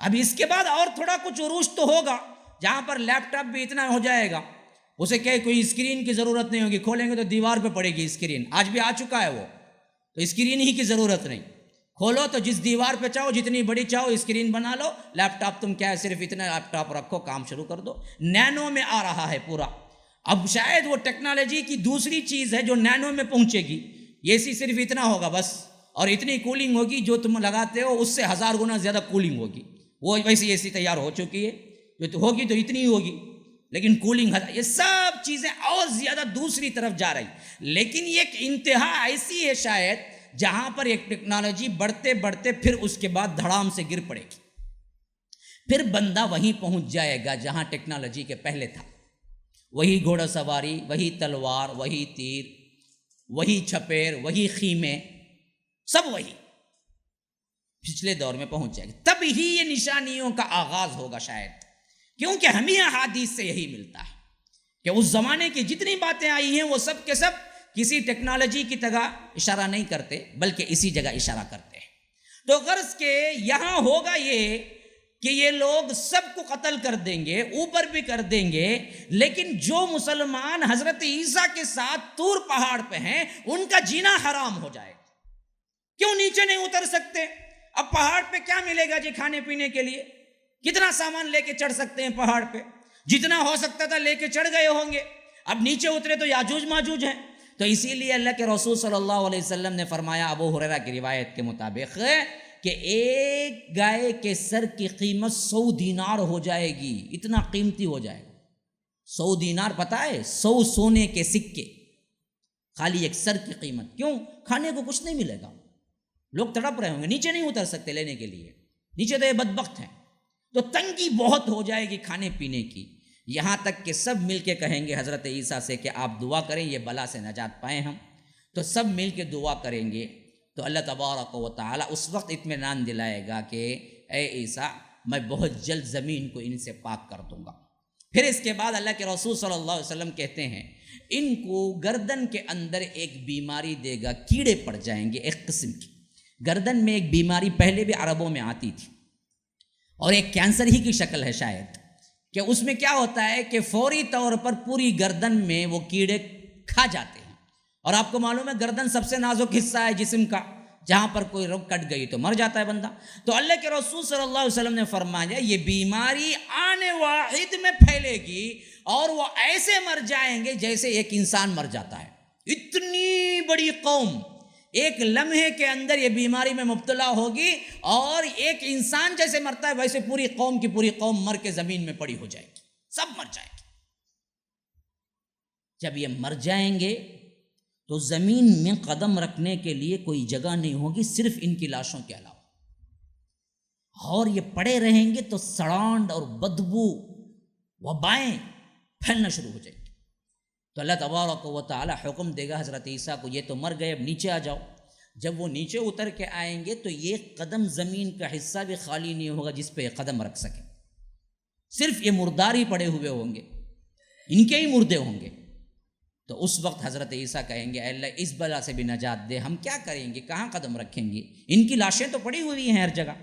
تو اللہ تبارک و تعالی پھر ایک ایسے پرندوں کو بھیجے گا، روایتوں میں آتا ہے جن کی گردنیں اونٹ کی طرح ہوں گی، پرندے تو ہوں گے لیکن ہوں گے ان کی گردنیں اونٹ کی طرح، اور وہ ایک ایک کو اٹھائیں گی زمین سے، اور جہاں اللہ تعالیٰ پھینکنا ان کو حکم دے گا وہاں وہ پھینکیں گی، تو غرض کے پوری زمین سے لاشیں اٹھ جائیں گی، اور آخری میں صرف لال خون رہ جائے گا اور بدبو رہ جائے گی۔ تو اللہ کہے گا کہ بارش کو حکم دے گا بارش برسو، اور بارش اس تیزی سے برسے گی کہ دھل کے آئینہ بنا کے چھوڑ دے گی پوری زمین کو، بابرکت پانی نازل ہوگا، یہ پاک صاف ہو جائے گا، حضرت عیسیٰ نیچے اتر پڑے گی۔ اب یہاں پر آئیں گے، دیکھیں گے یاجوج ماجوج کا فتنہ ختم ہو چکا ہوگا، وہ ابتدا یہ انتہا، اور یہاں پر دراصل ان کا قصہ تمام ہوتے ہی اگلے نشانیوں کا تسلسل شروع ہو جاتا ہے۔ اب اگلے نشانیوں کے تسلسل سے پہلے میں آپ کو ایک خاکہ دینا چاہتا ہوں۔ قیامت کی نشانیوں کے سلسلے میں ہمارے ذہنوں میں ایک خاکہ بن جائے، تاکہ ہم بہت قریب کی زندگی گزار رہے ہیں، تو مسلمانوں کو چاہیے کہ قرب قیامت کی نشانیاں اچھی طرح ذہن نشین رکھیں، تاکہ اگر ان کی زندگی میں پیش آ جائے تو وہ ٹیکل کر سکیں۔ دیکھیے، نشانیاں بہت سی ہیں، لیکن ان میں بعض نشانیاں وہ ہیں جن کو اللہ کے رسول نے خود اپنے دور میں قرار دیا کہ یہ قیامت کی نشانی ہے، تو وہ گزر چکی، جیسا کہ اللہ کے رسول کا آنا خود قیامت کی نشانیوں میں سے ایک نشانی ہے، اللہ کے رسول کی وفات خود قیامت کے نشانیوں میں سے ایک نشانی ہے، اور اسی طرح اللہ کے رسول کے زمانے میں چاند کا 2 ٹکڑے ہونا خود قیامت کی نشانیوں میں سے ایک نشانی ہے، اور اسی طرح آنے والے دور کے حساب سے کیا ہے، بہت سی چیزیں، خلفائے راشدین کے سلسلے میں حضرت عثمان کا قتل خود قیامت کی نشانیوں میں سے ایک نشانی ہے، اور اسی طرح پھر کیا ہے، کربلا کا واقعہ خود قیامت کی نشانیوں میں سے ایک نشانی ہے، اور پھر آنے والی چیز میں کیا ہے، حجاز سے ایک آگ نکلے گی، 500-600 میں ہو چکا، یہ بھی گزر چکی، تو بہت سی وہ چیزیں ہیں جن کو اللہ کے رسول نے کہا ہو گئی۔ دوسرا سیکشن وہ ہے جو کہ آج ہمارے دور میں موجود ہیں، اور یہ دھیرے دھیرے ختم نہیں ہوں گی، ایک ایک کر کے بڑھتی چلی جائیں گی۔ ان میں سب سے پہلی چیز آتی ہے فحاشی، عریانی، شراب، جوا، دھوکہ دہی، مارکیٹ زیادہ ہو جائیں گی، ننگے لباس، جانور انسان بن جائیں گے، اور جانور انسانوں سے کلام کریں گے۔ یہ سب چیزیں ہیں جن کو اللہ کے رسول نے کہا کہ قرب قیامت کی نشانیاں ہیں، جو آئیں گی تو بڑھتی چلی جائیں گی، ختم نہیں ہوں گی۔ مثلا سمجھیے، 100 سال پہلے کی فلم اٹھا کے دیکھیے، اتنی فحاشی نہیں ہوگی، پھر 50 سال پہلے کی کوئی فلم دیکھیے، اتنی فحاشی نہیں ہوگی، لیکن اس سے بڑھ کے ہوگی جو 100 سال پہلے کی تھی۔ لیکن آج کی کوئی نارمل فلم بھی اٹھا کے دیکھ لے، اتنی فحاشی ہے، 100 سال پہلے کا فلم انڈسٹری کا انسان بھی سوچ نہیں سکتا کہ اتنی فحاشی بھی ہو سکتی ہے۔ تو فحاشی بتدریج بڑھتی چلی گئی، عریانی بتدریج بڑھتی چلی گئی۔ سنی ایکٹرز بھی کبھی 100 سال 50 سال پہلے اتنی بے حیائی سوچ نہیں سکتے تھے جتنی بے حیائی آج ایک عام انسان کر سکتا ہے۔ تو بڑی اور بڑھتی جائے گی کہاں تک؟ یہاں تک کہ اللہ کے رسول نے کہا کھلے روڈ پر، شرعام، شاہراہ عام پہ لوگ ننگے ہو کے زنا کریں گے، اور کوئی نہیں پوچھے گا انہیں کیا کر رہے ہو۔ ان میں کا ابو بکر جیسا آدمی کون ہوگا جو کہے گا کہ بھائی کائی کوئی روڈ پہ کر تو ذرا کنارے کرے تو اچھا رنگا نہ بولے گا؟ کون انہیں؟ ابو بکر کے مرتبے والا آدمی، ان میں سب سے اچھا آدمی، گویا کہ انہیں بھی کیا نہیں بولیں گا، ارے بدبخت زنا کرے کرتا نہیں بولیں گا، یہ بولیں گا کائی کرے کھلنے میں کرتا ہے، ذرا چھپ کوچ کرا تو کیا ہوگا، کرتا سو کرا چھپ کر، اتنا چ بولیں گا انہیں بھی۔ تو یہ چیز جو ہے نا اب اور بڑھے گی، فحاشی اور یعنی، اور اللہ کے رسول صلی اللہ علیہ وسلم نے فرمایا کہ عورتیں اتنے بے حجاب ہو جائیں گی، نام کے کپڑے رہ جائیں گے، بلکہ کپڑے پہن کے بھی ننگی رہیں گی، اور سراسر جہنمی ہوں گی، جن کو میں اب تک نہیں دیکھا۔ وہ بھی کہہ دیا اللہ کے رسول نے، ایسی عورتوں کو میں نے اب تک نہیں دیکھا، لیکن وہ آئیں گی ضرور بالضرور قرب قیامت میں، کہ ایسے لباس پہن کے آئیں گی جو لباس کے نام پہ دھبا داغ ہوگا، لباس تو نام کا ہوگا لیکن سب کچھ نظر آئے گا۔ یہ تو ہندوؤں میں نہیں، ایکٹرز میں نہیں، ہمارے مسلمانوں کے لڑکیوں میں اور ہماری بیٹیوں اور بہنوں میں بھی یہ لباس آ چکا ہے۔ اتنا ٹائٹ لباس پہنتی ہیں، مشکل ہو جاتا ہے کہ جسم ہے یا لباس ہے، اور اس میں بھی ترا یہ کہ برقع بھی ایسی ٹائٹ پہنتی ہیں، گویا کہ کیا ہے، انسان نظریں جھکا لے کہ برقع نہیں ہے، پورا جسم خند و خال نظر آتا، یہ خد و خال پورا نظر آتا. لا حول ولا، یہ چیز ہم میں بھی بڑھ رہی ہے، غیروں میں، لیکن پوری دنیا میں ایک حد تک بڑھ رہی ہے، فحاشی، عریانی. اور اسی طرح مالز دیکھو نا ذرا، پرانے زمانے میں ایک ناٹر کا دکان، ایک محل لے ہوگا تو ایک بازار، وہاں گیا تو یہاں گیا تو وہاں زندگی گزر جاتی. اب کیا کیا نہیں ہے، ایک ایک مال میں 17 تھیٹر کہتے ہو، اس کے اندر ایشیا کا سب سے بڑا کہتے انہیں تھیٹر، اس میں کیا کی کہتے الا بلا کیا کیا ہونا سب ہے. وہ یہ کو چلے جاؤ، وہ فونک چلے جاؤ، وہ وہاں چلے جاؤ، گئے تو گم ہو جاؤ، پتے پورے خالی، جیب خالی، پھر بھی انسان تھکتا نہیں، پھر جاؤں گا بولتا. تو بڑے بڑے مال جگہ لے لیے ہیں، اور ان مالوں میں سب سے بڑی بے حیائی اور بیٹھی ہوئی ہیں اوپر مینیج کرنے والی کون؟ خواتین. یہ بھی کہہ دیا عورتیں تجارت کو سنبھال لیں گی، مرد گھر میں بیٹھ کو ٹی وی دیکھیں گا، انہیں کام کو جا کو آئیں گی. کیا جی کماؤ کو لایا داں لا کو، بیٹھو گے تو بیٹھیں گا، اٹھو گا تو اٹھیں گا، بچوں کو دھو گا تو دھلاؤں گا، لے جاؤ کپڑے پہناؤ گا تو پہناؤں گا. یہ اس کا کام ہو جائے گا، وہ اس کا کام ہو جائے گا. انہیں بن ٹھن کو نکلیں گی کسی اور کے ساتھ، انہیں دیکھ لو بیٹھا رہنگا، ہاں برابر کرتی، انہیں کام کو جا کو آتے نا، مجھے تو کام دینا، کیا کریں. ہوتا ہے آج، کوئی بڑی بات ہے، یہ سب عام ہے. کئی گھرانوں کو میں خود جانتا ہوں جن کے مرد بیٹھ کے بھیجتے ہیں. بھائی میں جانتا ہوں تو پیچھے آپ کو پوچھ لینا کسے جانتا ہوں، نہیں بولوں گا میں. کیا میں یہ بتا رہا ہوں کہ بہت سے ایسے مرد بے حیا ہیں جو بیٹھ کے بھیجتے ہیں باقاعدہ، اور وہ جاتی بھی ہے کس کے ساتھ، آتی بھی ہے کس کے ساتھ، سوتی بھی ہے کس کے ساتھ، سب معلوم ہے، پھر بھی انہیں نام کا شوہر بن کے پھر لے کو رہتا.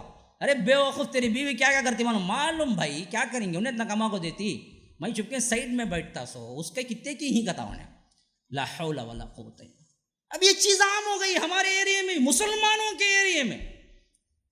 اب یہ چیزیں کیا ہیں، یہ قیامت کی نشانیاں ہیں اصل میں، جو ایک ایک کر کے بڑھیں گی اور بڑھیں گی اور بڑھیں گی. اور شراب دیکھو، میں سمجھتا ہوں دنیا کا کون سا دکان بھی 4 بجے نہیں کھلتا رہنگا سوائے شراب کے دکان کی. ہاں 4 بجے بھی دیکھو نہیں کھولیں گا انہیں برابر. اور 4 بجے انہیں بولو بالفرض کوئی دکان کھول کے بیٹھا بھی تو گاہک نہیں آئیں گا، لیکن شراب کے دکان میں لائن کھڑتی اس وقت بھی. اتنا عام ہو چکا ہے، مسلمان بھی رو غیر مسلمان سب پیتے، سب پیتے. وہ نہیں تو کیا ہے، دوسرے نشے کرتے ہیں، نہیں پیتے بولے تو بھی. ڈانس وغیرہ کیا ہے، عام ہے. بوڑھے بھی ناچتے ہیں آج، بوڑھے بھی قبر میں پاؤں لٹکاؤ، پاؤں نہیں رہے تو بھی ناچتا انہیں. کیا نوجوان تو چھوڑی دلو، آج تو کیا ہے ایڈس وغیرہ دیکھو نا، بوڑھے بھی ناچیں گے. ارے بے وقوف، کیا بناتا ہے تو، بوڑھوں کو بھی جانور بنا رہا ہے. اور بے حیائی میں اتنے آگے نکل گئے ہیں، ہم جانوروں سے بھی بدتر ہو گئے. ہاں جانور بھی پردہ کرتے ہیں، ہمیں وہ پردہ بھی نہیں چاہیے. تو یہ سب چیزیں وہ ہیں جو دراصل کیا ہیں، قیامت ہی کی نشانیاں ہیں، جو غیر محسوس طریقے سے آگے بڑھ رہے ہیں. یہ دوسری قسم ہے. تیسری قسم وہ نشانیاں ہیں جو بڑی بڑی کہلاتی ہیں، اور ان کا کوئی ایک بھی آ جائے نا، اللہ کے رسول نے فرمایا جس طرح منکے کا جو رول ہوتا ہے، جو دائرہ ہوتا ہے، اگر اس کی کیا ہے تاگا اور اس کا جو ناڑا ہوتا ہے وہ ٹوٹ جائے تو جس طرح ایک کے بعد دیگرے منکے گرتے چلے جاتے ہیں، بے عینی اسی طرح ایک بھی بڑی نشانی آ جائے تو پھر نان اسٹاپ آتے جائیں گے، قیامت قائم ہو جائے گی. وہ بڑی نشانیاں ابھی شروع نہیں ہوئی. مؤرخین اور مفسرین اور محدثین اس بات پر اتفاق کرتے ہیں، ان بڑے نشانیوں کی ابتدا جو ہوگی وہ ظہور مہدی سے ہوگی، جس کے بعد ایک کے بعد دیگرے آتے چلے جائیں گے یہاں تک کہ قیامت قائم ہو جائے گی. یہ ظہور مہدی سے شروع ہوگی. اللہ کے رسول صلی اللہ علیہ وسلم حذیفہ بن الیمان اور ایک روایت کے مطابق کیا ہے نواس ابن سمعان، ان کے بارے میں یہ راوی ہیں، اور صحیح مسلم کی روایت ہے جس میں کہتے ہیں کہ ہم ذکر کر رہے تھے بعض باتوں کا کہ اللہ کے رسول ہم پہ آئے، پوچھا کہ کیا باتیں کر رہے ہو، کہا کہ ہم قیامت کا ذکر کر رہے ہیں. تو اللہ کے رسول نے کہا یاد رکھو کہ قیامت اس وقت تک قائم نہیں ہوگی جب تک کہ تم 10 نشانیاں نہ دیکھ لو. اس وقت بڑی بڑی نشانیاں اللہ کے رسول نے گنوائے. فرمایا ثلاثۃ خسوف، خسف بالمشرق، خسف بالمشرق، خسف بجزیرۃ العرب. بڑے بڑے زمین کے دھسنے اور زلزلے کے 3 واقعات دنیا میں ہوں گے. یہ ایک مشرق میں ہوگا ایشیا کے اندر، ایک مغرب میں ہوگا یورپین کنٹریز کے اندر، ایک جزیرۃ العرب عرب کے اندر ہوگا، امارات متحدہ کے اندر. بڑے بڑے 3 زلزلے، نہیں خسف، زمین پھٹے گی، دھس جائیں گے لوگ، خسف ہوں گے. پھر اس کے بعد فرمایا الدخان، دھواں کا آنا.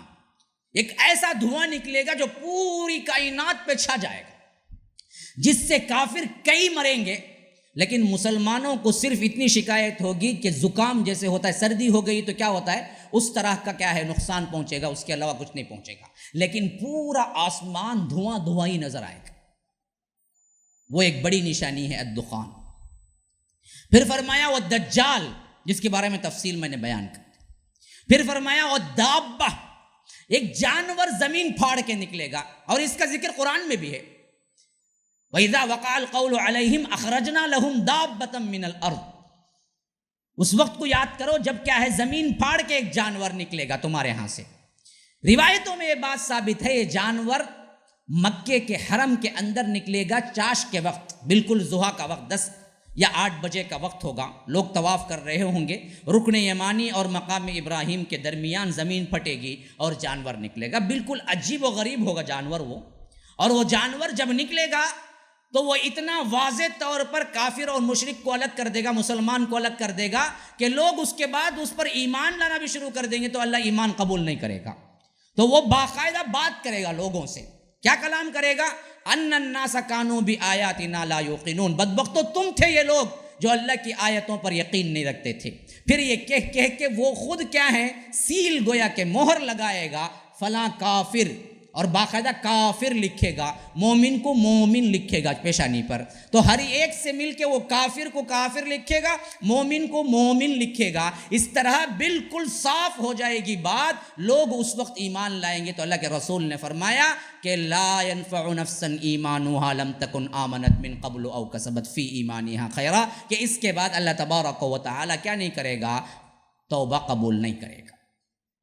تو 3 خسف، 4واں دھواں، 5واں دجال، 6واں دابہ، 7واں یاجوج ماجوج، اور 8واں کیا ہے، نزول عیسیٰ. 9واں کیا ہے، طلوع الشمس من مغربها، مغرب اچانک سورج جو کہاں غروب ہوتا ہے وہیں سے طلوع ہوگا. یہ مشرق سے طلوع ہوتا، مغرب میں غروب ہوتا، لیکن ہوگا کہ ایک دن اچانک پلٹ جائے گا. جہاں غروب ہوا مغرب میں وہیں سے طلوع ہوگا، طلوع الشمس من مغربها. 10ویں نشانی ہے نار تخرج من الیمن، یمن سے ایک آگ نکلے گی. یہ 10ویں نشانی ہے. اب یہ ترتیب سن لیا آپ نے، اب پھر بالترتیب کیا ہے میں پھر جوڑتا ہوں اس کو. دیکھیے، ظہور مہدی سے بات شروع ہوئی، قیامت کی بڑی نشانی شروع ہو گئی. اب انہی کے دور میں نزول عیسیٰ ہوگا تو وہ بھی آ جائیں گے. انہی کے دور میں دجال نکلے گا تو وہ قتل ہو جائے گا. انہی کے دور میں یاجوج ماجوج نکلیں گے تو ان کے ساتھ کیا ہے، اللہ تبارک و تعالیٰ انہیں نیست و نابود کر دے گا. پھر حضرت عیسیٰ نیچے آ کے زندگی گزاریں گے. وہ سب سے سنہری دور ہوگا مسلمانوں کا، جس میں یہ رہیں گے. پھر ان کی وفات ہوگی، پھر مسلمان دھیرے دھیرے بھولنا شروع کر دیں گے وہی چیز جو ان کو سکھلائی گئی. پھر بگاڑ ان کے اندر پیدا ہوگا. اب یہ موقع پتہ نہیں کب ہوگا کہ ایک دن ایسا ہوگا جس میں مسلمان پھر اپنے طور سے بگاڑ کے شکار ہو کے کچھ کافر بھی بنے ہوئے ہوں گے، کچھ کیا ہے صحیح مسلمان بھی رہے ہوں گے. جب کیا ہے یہ جانور نکلے گا اور یہ جانور سب پہ ٹھپا لگا دے گا. کون مسلمان ہے، کون مشرک ہے، کون مسلمان ہے، کون مشرک ہے. گویا کہ ایک حتمی فیصلہ ہونے والا ہوگا. تو ایسا ہی کوئی ایک زمانہ ہوگا، ایک بہت بڑا زمانہ گزر جائے گا جس میں کیا ہے یہ جو نکلا ہے خروج، یہ لوگ بھول جائیں گے. تو اچانک طلوع الشمس من مغربها ہو جائے گا. آپ کو معلوم ہے کہ یہ جو سسٹم ہے نا، اس کے تحت پورا سسٹم ہے. یہ سورج غروب اور طلوع ہوتا ہے، یہ خالی سورج غروب طلوع نہیں ہوتا، یہ پورے سیارے ہیں جس کی وجہ سے یہ برابر ادھر سے ادھر ہوتا ہے. جب اچانک یہ ٹہر کے وہیں سے نکلے گا تو پورا ایک ہنگامہ ہو جائے گا دنیا کے اندر، کیونکہ ہونا بدہی بات ہے. جب وہ ہوگا تو پھر وہی معاملہ ہوگا کہ جو لوگ بگڑے تھے وہ آ کے توبہ کرنے لگیں گے. تو اللہ کے رسول نے کہا کہ نہیں، اس وقت بھی اللہ تبارک و تعالیٰ کسی کی توبہ قبول نہیں کرے گا، کسی کی توبہ قبول نہیں کرے گا. اللہ تبارک و تعالیٰ اس وقت بھی وہ آخری نشانی کہہ دیں گے. پھر اس کے بعد کا وہ عرصہ ہے جس میں دخان کب ہوگا اس کی کوئی تعین کسی حدیث سے نہیں ملتی. یہ دھوئیں کا نکلنا کس زمانے کے تحت ہوگا ہمارے پاس کوئی حدیث نہیں ہے. صرف اتنا معلوم ہے کہ دھواں نکلے گا جس سے کافر مریں گے اور مسلمانوں کو زکام کی طرح نزلہ ہوگا، بس اس کے علاوہ کچھ نہیں ہوگا. یہ کب ہوگا واقعہ ہمیں کوئی تعین نہیں ملتی. لیکن اس کے بعد کا وہ عرصہ ہے جس میں اللہ کے رسول صلی اللہ علیہ وسلم نے ہمیں خبر دی کہ وہ جو مسلمان ٹھہرے تھے بعض حضرت عیسیٰ کے زمانے میں، یہ بھی اتنے خراب ہو جائیں گے کہ ان کو نماز روزہ کیا ہے یہ بھی نہیں معلوم ہوگا، وہی بھول جائیں گے. کعبہ ویران ہو جائے گا، مدینہ بھی ویران ہو جائے گا، نماز پڑھنے والا کوئی نہیں ہوگا، نہ ان کو پتا ہوگا. حتیٰ کہ اتنے بیگانہ ہوں گے دین سے کہ کوئی بڑی مشکل پیش آئے تو ان کے بڑی بوڑھیاں کہیں گے ہمارے باپ دادا سے ہم نے سنا مشکل میں لا الہ الا اللہ پڑھنے سے آسانی ہوتی ہے، تو تم لا الہ الا اللہ پڑھو. اتنا ہی یاد ہوگا مسلمانوں کو، اتنا ہی یاد ہوگا، اس کے علاوہ کچھ نہیں یاد ہوگا ان کو. یہی وہ عرصہ ہے جس میں معلوم ہوتا ہے کہ ایک صبح ایسا ہوگا کہ اچانک دیکھیں گے تو مصحف کے اندر سے تمام آیتیں اللہ اٹھا لے گا، قرآن میں صرف خالی ورق رہ جائے گی، قرآن کو اللہ اٹھا لے گا. تو بھول پہ بھول تو لوگ کیا ہیں، ٹوٹلی اسلام اور دین کو چھوڑ دیں گے، کوئی چیز ان میں باقی نہیں رہے گی مسلمانیت کی. اسی لیے اللہ کے رسول صلی اللہ علیہ وسلم نے فرمایا کہ قیامت کا قیام سب سے شریر ترین لوگوں پر ہوگا اور سب سے برے، سب سے خراب لوگوں پر ہی قیامت قائم ہوگی. اور دوسری حدیث میں ہے کہ ایک انسان بھی اگر اللہ اللہ کرتے رہے تو اس وقت تک یہ دنیا نہیں مٹے گی. تو معلوم ہوا اللہ اللہ کرنے والا بھی کوئی نہیں ہوگا، اللہ اللہ کرنے والا بھی کوئی نہیں ہوگا. اللہ کے نام کو بھی بھول جائیں گے، جیسے آج ہماری مغربی نسل نے بھلا دیا ہے. ہاں، مشرق کے بہت سے لوگوں نے کیا کیا، پیسے کی چکا چوند، پیسہ ڈالر، تو اپنی نسلوں کو لے جا کے کیا کیا، مغرب میں سیٹل کر دیا. ہاں، کوئی انگلستان چلا گیا، کوئی یورپ کے کنٹریز میں چلا گیا، کوئی امریکہ چلا گیا. پھر ان کی نسلوں کے نسلیں جب آئی نا، آج ویسی نسلیں، آج آنکھوں دیکھی آپ دیکھ سکتے ہیں امریکہ میں جن کے باپ دادا پکے مسلمان تھے، امریکہ آئے تو 2 نسلوں میں اتنا بگڑے، اب وہ مسلمان ہیں یعنی ان کو بھی معلوم نہیں، بھول گئے. وہ لوگ انہی کی طرح چڈی پہنتی ہیں، انہی کی طرح کیا لباس، انہی کی طرح بات چیت، انہی کی طرح شباب کباب، انہی کی طرح ڈانس. کئی ایسے نسلیں ہیں، خاندانے ہیں جو امریکہ جا کے برباد ہو گئے 2 ہی نسلوں میں.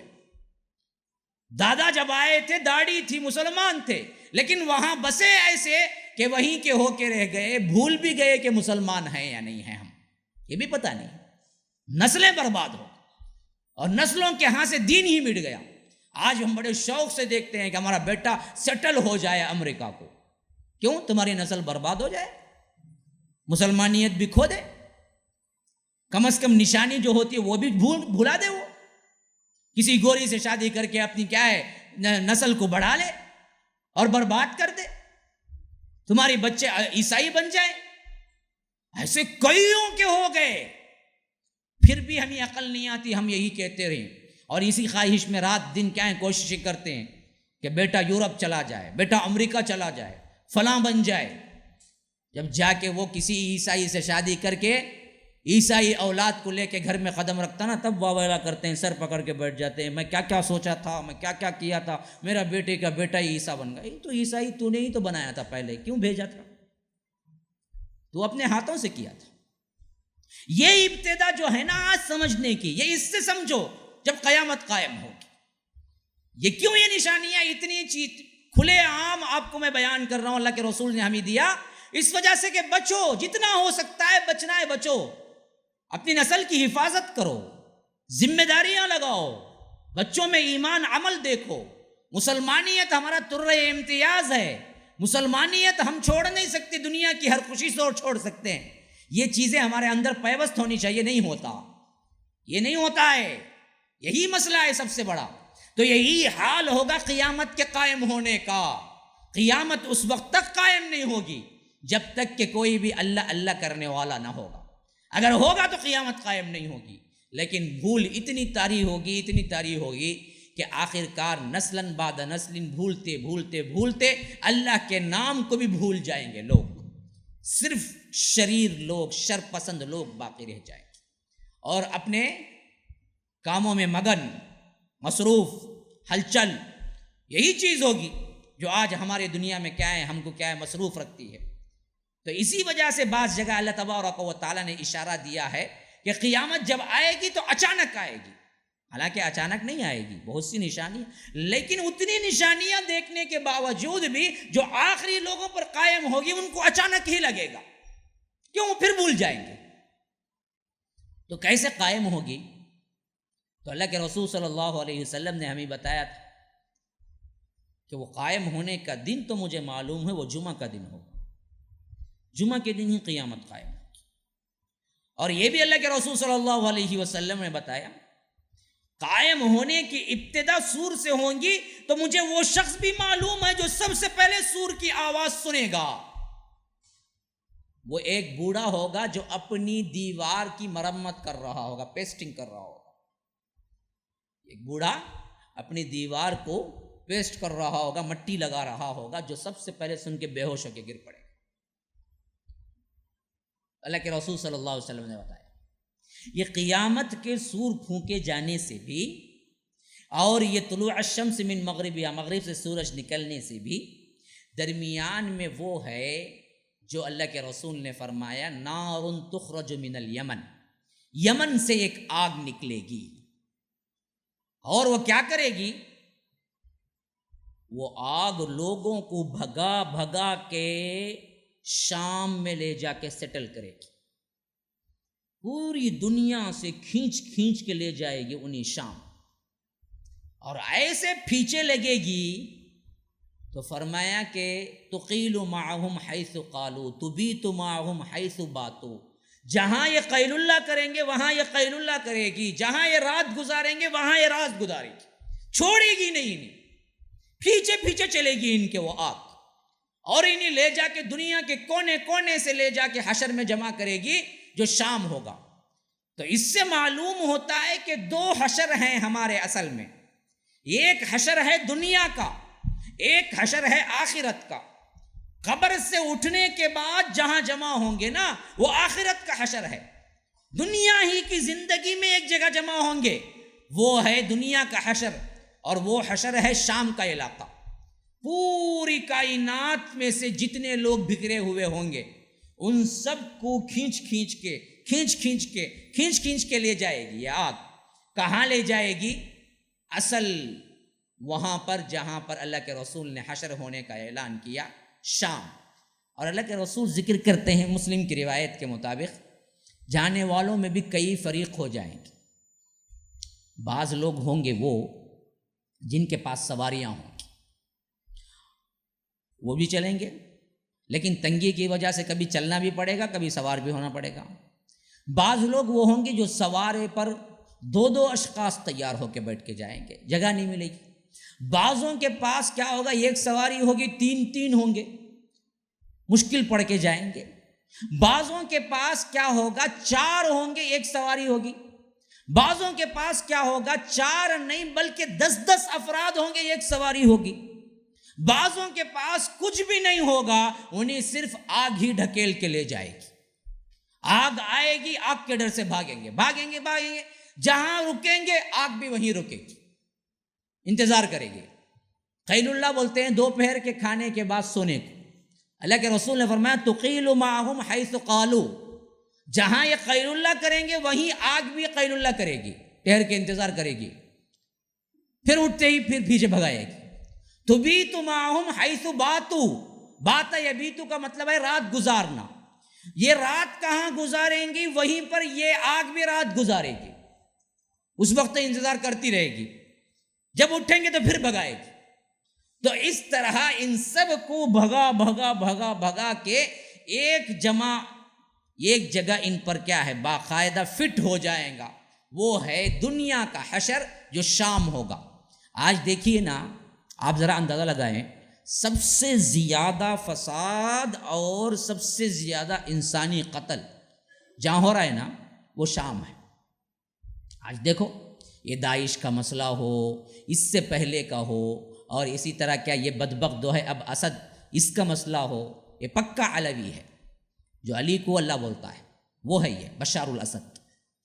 تو یہ سب جتنے بدبخت ہیں نا، سب وہاں پہلے سے جمع ہوئے اور جمع ہوں گے آنے والے دنوں میں، اور اس طرح یہ سب کے سب کیا ہو جائیں گے، پورے مفسدین کی جگہ وہاں آ کے کھڑے ہو جائیں گے۔ اچھا، ایک بات اور سمجھ لیجئے، کوئی بھی اللہ والا انسان قیامت کو نہیں دیکھے گا، کیونکہ قیامت ایک ایسی دہشت ناک مرحلہ ہے جس میں اللہ تبارک و تعالی اپنوں کو نہیں رکھے گا۔ کوئی بھی اللہ والا بندہ قیامت کو نہیں دیکھے گا، سب کے سب اللہ اس سے پہلے اٹھا لے گا۔ ایک حدیث کی روایت ہمیں یہ بات بتلائی جاتی ہے، اب یہ جو چیز انسان کی آخری انتہا ہوگی نا، یہ انتہا اس وقت ہوگی جب زمین پر کوئی بھی اللہ اللہ جاننے والا بھی نہیں ہوگا، تو معلوم ہوا قیامت ہونا یقینی، اور نہ اس کو ٹالا جا سکتا ہے۔ لیکن ایک بات یقینی، ہماری نسلوں کے اندر اللہ اللہ ہوگا تو قیامت قائم نہیں ہوگی، ہمارے نسلوں کے اندر دین ہوگا تو قیامت قائم نہیں ہوگی، ہمارے اولاد کی تربیت ٹھیک زاویے پر ہوتی رہے گی تو قیامت قائم نہیں ہوگی۔ تو سب سے بڑا پیغام جو ہمیں ملا وہ یہ کہ تم اپنے اندر دین اور دینداری اور اولاد کے اندر تعلیم دین یہ لے آؤ، اس کی جد و جہد کرو، اس سے اللہ کی رحمت آتی ہے۔ آج ہماری بے پرواہی اور ہمارے گھروں میں بے دینی اس حد تک بڑھ چکی ہے کہ ہمیں یہ احساس بھی نہیں کہ ہمارے گھر میں دین نہیں ہے، احساس بھی چلا گیا۔ ہمارے گھرانوں کے اندر، ہماری بہو بیٹیوں کے اندر، ہماری ماؤں کے اندر، ہمارے کیا بڑوں کے اندر، ہمارے نوجوانوں کے اندر کتنی ہے جو دینداری باقی رہ گئی ہے۔ بے دینی کی کیا کیفیت ہے خود جان سکتے ہو تم، کہ ہمارے اندر نہ اللہ اور اس کے رسول کی اطاعت ہے، نہ اللہ کا خوف ہے، نہ حیا ہے، نہ اس کے اندر کیا ہے پرانی روایات کی کم از کم قدر ہے۔ اللہ کے رسول صلی اللہ علیہ وسلم نے فرمایا اذا لم تستحی فاصنع ما شئت، اور یہ نہیں کہا کہ میرا قول ہے، کہا کہ پچھلے انبیاء کی جو سب سے اچھی باتیں باقی رہ گئی ہیں ان میں سے ایک بات یہ ہے جو میں کہہ رہا ہوں کہ اذا لم تستحی فاصنع ما شئت، اگر تم حیا نہ کرو جو چاہے کرو، حیا نہ کرو جو چاہے کرو۔ کیا مطلب؟ تمہاری حیا ہی تمہیں کیا ہے روکتی ہے برائیوں سے۔ حیا نہ ہوگی تو پھر انسان درندہ بن جائے تو بھی اس کو شرم نہیں آئے گی۔ آج یہی درندگی ہے جو ہمارے نوجوانوں کو لپیٹ میں لے رہی ہے، ہمارے لڑکیوں کو اور ہمارے گھروں کو، ہمارے ماؤں بہنوں کو اتنی بے حیا کر گئی ہیں کہ ایک ساتھ بیٹھے سنیما اور ایک ساتھ بیٹھے پکچر، ایک ساتھ بیٹھے سیریل خود دیکھتے ہیں اور جوں تک نہیں رینگتی کہ یہ وہ فحاشی کی سین ہے جو مل بیٹھ کے نہیں دیکھ سکتے، حرام ہے۔ اس کا مطلب ہے کہ اکیلے اکیلے بہت دیکھو، نہیں، وہ تو ہو ہی نہیں، مل بیٹھ کے تو کبھی نہیں۔ لیکن احساس نہیں، گھروں میں سے، خاندانوں میں سے، بیوی بچوں میں سے دین کی رغبت کم ہوتی چلی گئی اور دینداری نام کی بھی باقی نہیں بچی۔ تو یہ گویا کہ خود ہم ہیں جو قیامت کو دعوت دے رہے ہیں، قیامت کو دعوت دے رہے ہیں۔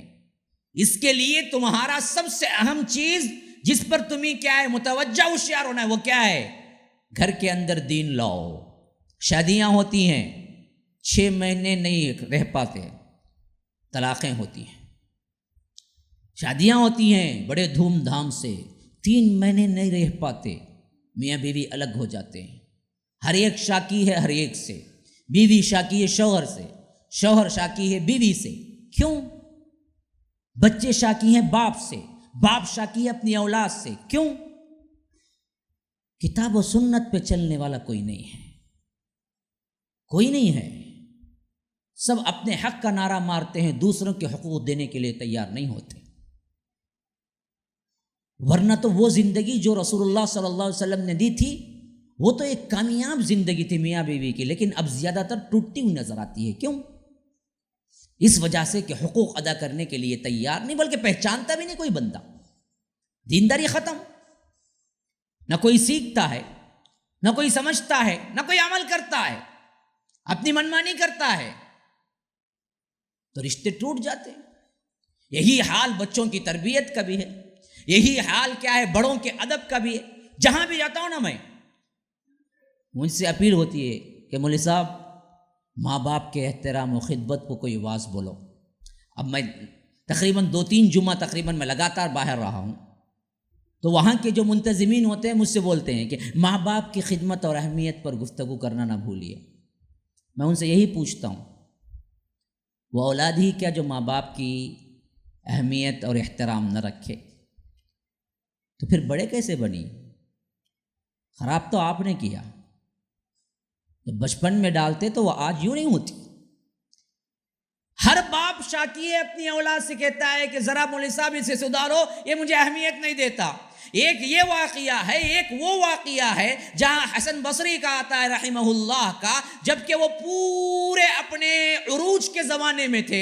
جب مسجد کوفہ میں بیٹھتے تھے تو بغیر مائک کے, مائک تو اس زمانے میں نہیں تھا نا, بغیر مائک کے وہ تقریباً 1000-2000 کو درس دیتے تھے. 1000-2000 افراد کو درس دیتے تھے. اتنی اونچی آواز تھی کہ درس میں بیٹھا ہوا آخری انسان بھی ان کی آواز سنتا تھا, اور ان کے درس میں بادشاہ بھی آ کے بیٹھا کرتے تھے. اتنا بڑا انسان بن چکا تھا, وہ وقت کا امام تھا. ان کے فتوے چلتے تھے, اور یہ وہ علم تھا جو انہوں نے صحابہ سے خود حاصل کیا تھا. ام سلمہ کا دودھ پیا تھا حضرت حسن بصری رحمہ اللہ نے. حضرات صحابہ سے انہوں نے باقاعدہ تعلیم پائی تھی. اتنا اونچا مقام ملا تھا, کوفے کے سب سے بڑے امام تھے. آواز اتنی اونچی, تقاریر اتنی اونچی تھی کہ 2-2 ہزار کا مجمع سنتا تھا. لیکن وہ اپنی ماں سے ملنے جاتے تو اتنی پست آواز میں گفتگو کرتے تو ماں کو پوچھنا پڑتا, بیٹا تم نے کیا کہا ہے. 2-3 مرتبہ کہنے کے بعد ماں کو بات سمجھ آتی. ان کے شاگرد جو ساتھ میں تھے انہوں نے پوچھا, امام آپ تو کیا ہے اتنی اونچی آواز سے گفتگو کرتے ہیں, بات کرتے ہیں, 2-2 ہزار کے مجمع کو آپ ٹیکل کرتے ہیں, لیکن ماں کے پاس اتنی پست آواز سے بات کرتے ہیں کہ انہیں 2-2 بار پوچھنا پڑتا ہے کہ تم نے کیا کہا. کہ کہا کہ بیٹا یہ وہ حساب ہے, یہ وہ مقام ہے جہاں پر شاید میں سمجھتا ہوں کہ میری آواز بلند ہونے سے میرے اعمال غارت نہ ہو جائیں. یہ میری ماں ہے جس کے لیے اللہ نے کہا کہ اپنے کندھوں کو جھکا کے رکھو. اللہ نے اپنے لیے بھی نماز میں نہیں کہا کہ کندھوں کو جھکا کے رکھو, لیکن ماں باپ کے سامنے کھڑے ہونے کو اولاد کو تربیت یہ دی کہ کہا کہ ماں باپ کے سامنے کھڑے ہو تو کندھوں کو اونچا نہیں رکھنا, جھکا کے رکھنا, جھکا کے رکھنا. وخفض جناحک, جھکا کے رکھو. تو حسن بصری جیسی شخصیت اتنے بڑے امام ہونے کے باوجود اپنی ماں سے ملاقات کرتے تو ایسے ملاقات کرتے گویا کہ ایک خدمتگار غلام ہو. یہ تربیت کہاں سے آئی؟ کون تھی یہ چیز جو ان کو بنایا تھا؟ یہی دین, یہی علم. صابر و شاکر کی مثالیں آپ نہیں دیکھتے. ہمارے چھوٹے نمک کم ہے میاں بیوی کے درمیان جھگڑا یہاں تک ہوتا ہے کہ طلاق کی نوبت آتی ہے. میں آپ کو سناؤں, ابو طلحہ ام طلحہ میاں بیوی, اللہ ایک بچہ دیتا ہے. ابو طلحہ کام کو گئے ہوئے ہیں اور بچہ مر جاتا ہے. کام سے جب شام واپس آتے ہیں ابو طلحہ, وہ بچے کو چھپا دیتی ہیں کچھ اور جگہ میں, ان کو کھانا رکھتی ہیں, بہت بن سور کے ان کی پوری خدمت کرتے ہیں, حتیٰ کہ رات میں وہ ان کے ساتھ بستر پہ آرام سے سوتے ہیں. صبح سویرے جب فجر کی نماز کے وقت اور تہجد کے وقت اٹھتے ہیں تو طلحہ کہتی ہیں کہ دیکھو کسی نے کوئی آپ سے قرض دیا ہے اور اس کے بعد وہ دوبارہ مانگ لے تو کیا آپ اس کو دینے میں تردد محسوس کریں گے، مشکل پڑیں گے؟ تو ابو طلحہ کہتے ہیں کہ نہیں جی، ایک ایسی بات ہے، ایمان کا تقاضا یہی ہے کہ کسی کو میں نے قرض کسی سے لیا ہے اور اس مانگ رہا ہے تو ہم کو واپس دے دینا ہے، اس میں کیا پریشانی؟ تو کہا کہ دیکھو اللہ نے تمہیں بھی ایک چیز دی تھی بیٹا، وہ کل رات اللہ نے لے لیا، اس وجہ سے تم کیا صبر کرنا۔ کون ہے؟ ایک عورت کیسے ٹیکل کر رہی ہے، دیکھیے اپنے میاں کو، اور باوجود بیٹے کے وفات پر ہے کوئی آج ایسی عورت جو ایسے تحمل سے کیا ہے اپنے شوہر سے پیش آئے؟ کون سی چیز تھی جو ان کو ایسے سکھا دی؟ ابو طلحہ حیران رہ جاتے ہیں، یہ کیا کہہ رہی ہو تم؟ کل رات سے میرا بچہ مرا ہے اور تم اتنے خوشباش، اور مجھے پوری خدمت کی اور میں نے کیا ہے رات پورے سکون سے گزاری۔ کہا کہ ہاں میں آتے ہی بتا دینا ہی چاہتی، لیکن میں نے سوچا کہ تم پریشان ہو جاؤ گے، تم پریشان ہو جاؤ گے اور مجھے تمہیں پریشان کرنا نہیں تھا، اس وجہ سے میں نے صبح رات پورا سکون سے تمہیں سونے دیا، اب صبح بتلا رہی ہوں۔ وہ اللہ کے رسول کے پاس پہنچتے اور کہتے ہیں کہ اللہ کے رسول میری بیوی نے میرے ساتھ یہ کیا ہے۔ تو اللہ کے رسول کہتے ہیں کہ واہ کیا واقعتاً کیا بردبار بیوی ملی ہے تمہارے لیے، جاؤ میں دعا کرتا ہوں کہ اللہ تمہیں اور ایک نیک اولاد دے، اور دوسری اولاد وہ ہوتی ہے جو عائشہ نام کی فقیہ بنتی ہے اور بڑے بڑے اماموں کے امام بنتی ہے، ابو طلحہ کی دوسری بیٹی۔ تو اس طرح گھروں کے اندر تم ٹیکل کرو گے، قرآن و سنت کے مطابق چلو گے تو تمہیں جنت کا ماحول سا نظر آئے گا۔ لیکن ہے کہیں چھوٹی چھوٹی باتوں پر، چھوٹی چھوٹی جھگڑوں پر کیا کیا نہیں ہو جاتا ہے ہمارے؟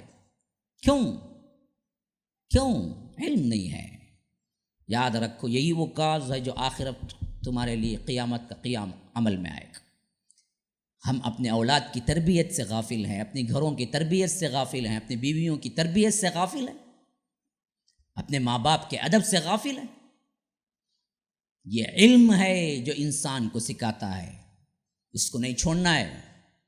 تو اسی وجہ سے میں نے قیامت کی نشانیاں مسلسل بیان کی ہیں، تاکہ کیا ہے یہ علم ہو جائے کہ ہم کس دور میں گزار رہے ہیں اپنا جینا۔ ایسا وقت ہے کہ اگر تم اٹھو دین کے کام کے لیے اور اپنی زندگی کھپا دو تو اس وقت کام کرنے والا 100 شہیدوں سے زیادہ ثواب پانے والا ہے۔ ہاں، جب سنت مری جا رہی ہو، کتاب و سنت اجنبی بن جائے، تو اللہ کے رسول نے صاف اعلان کیا بدأ الاسلام غریبا وسیعود کما بدأ فطوبى للغرباء۔ ایک زمانہ تھا اسلام بالکل اجنبی شروع ہوا، اور ایک زمانہ آئے گا پھر اجنبی بن جائے گا، اور اس وقت دین کے کام کرنے والوں کے لیے، ان اجنبیوں کے لیے بشارت ہے، طوبہ طوبہ، بہت بڑی خوشخبری ہے۔ آج اٹھ کے دین کے لیے اپنا وقت لگاؤ، اپنا پیسہ لگاؤ، اپنا تن من دھن لگاؤ۔ یہ وہ وقت ہے جس میں تمہیں کام کرنے کا 100 گنا بڑھ کے اجر دینے کے لیے اللہ تیار ہے، کیونکہ سنت مٹی جا رہی ہے۔ تو یہ اوقات میں ہم اپنے آپ کو نہ سنبھالیں گے تو ہماری دنیا بھی ختم، دنیاوی زندگی بھی ختم، بربادی پریشانی کے علاوہ کوئی چیز ہاتھ نہیں آئے گی میرے بھائیوں۔ تو دین کو اہمیت دو، سیکھو، اپنی نسل کو بناؤ۔ نسل کو اللہ نے ایک بیٹا بھی دیا ہے، کروڑوں مالیت سے زیادہ وہ قیمتی ہے، کروڑوں روپیے صرف کر کے بھی تم ایک بیٹا حاصل اپنا نہیں کر سکتے۔ تو اللہ نے جن کو اولاد دی ہے وہ بڑے خوش قسمت ہیں، اور ان پر بھاری ذمہ داری ہے کہ وہ اپنی نسلوں کو اس حد تک دین دے کے جائیں تو تمہارے جانے کے بعد تمہارے اگلی نسلیں جو آئیں گی وہ بھی اس دین کو نہ بھولیں گی۔ یہ چیز ذہنوں میں بٹھانا ہے، نسلاً بعد نسل کام ہو۔ تو ہمارے ہاں یہ چیز نہیں دیکھی جا رہی ہے۔ تو یاد رکھیے یہی فساد ہے جو آخر جا کے کیا بنے گا، کوئی انسان اللہ کو یاد رکھنے والا بھی نہیں ہوگا۔ اللہ تبارک و تعالی اس مصیبت سے بچائے، ان حالات سے بچائے، ہمیں اس سے پہلے بلا لے جب یہ فتنوں کا دور آ رہا ہوگا۔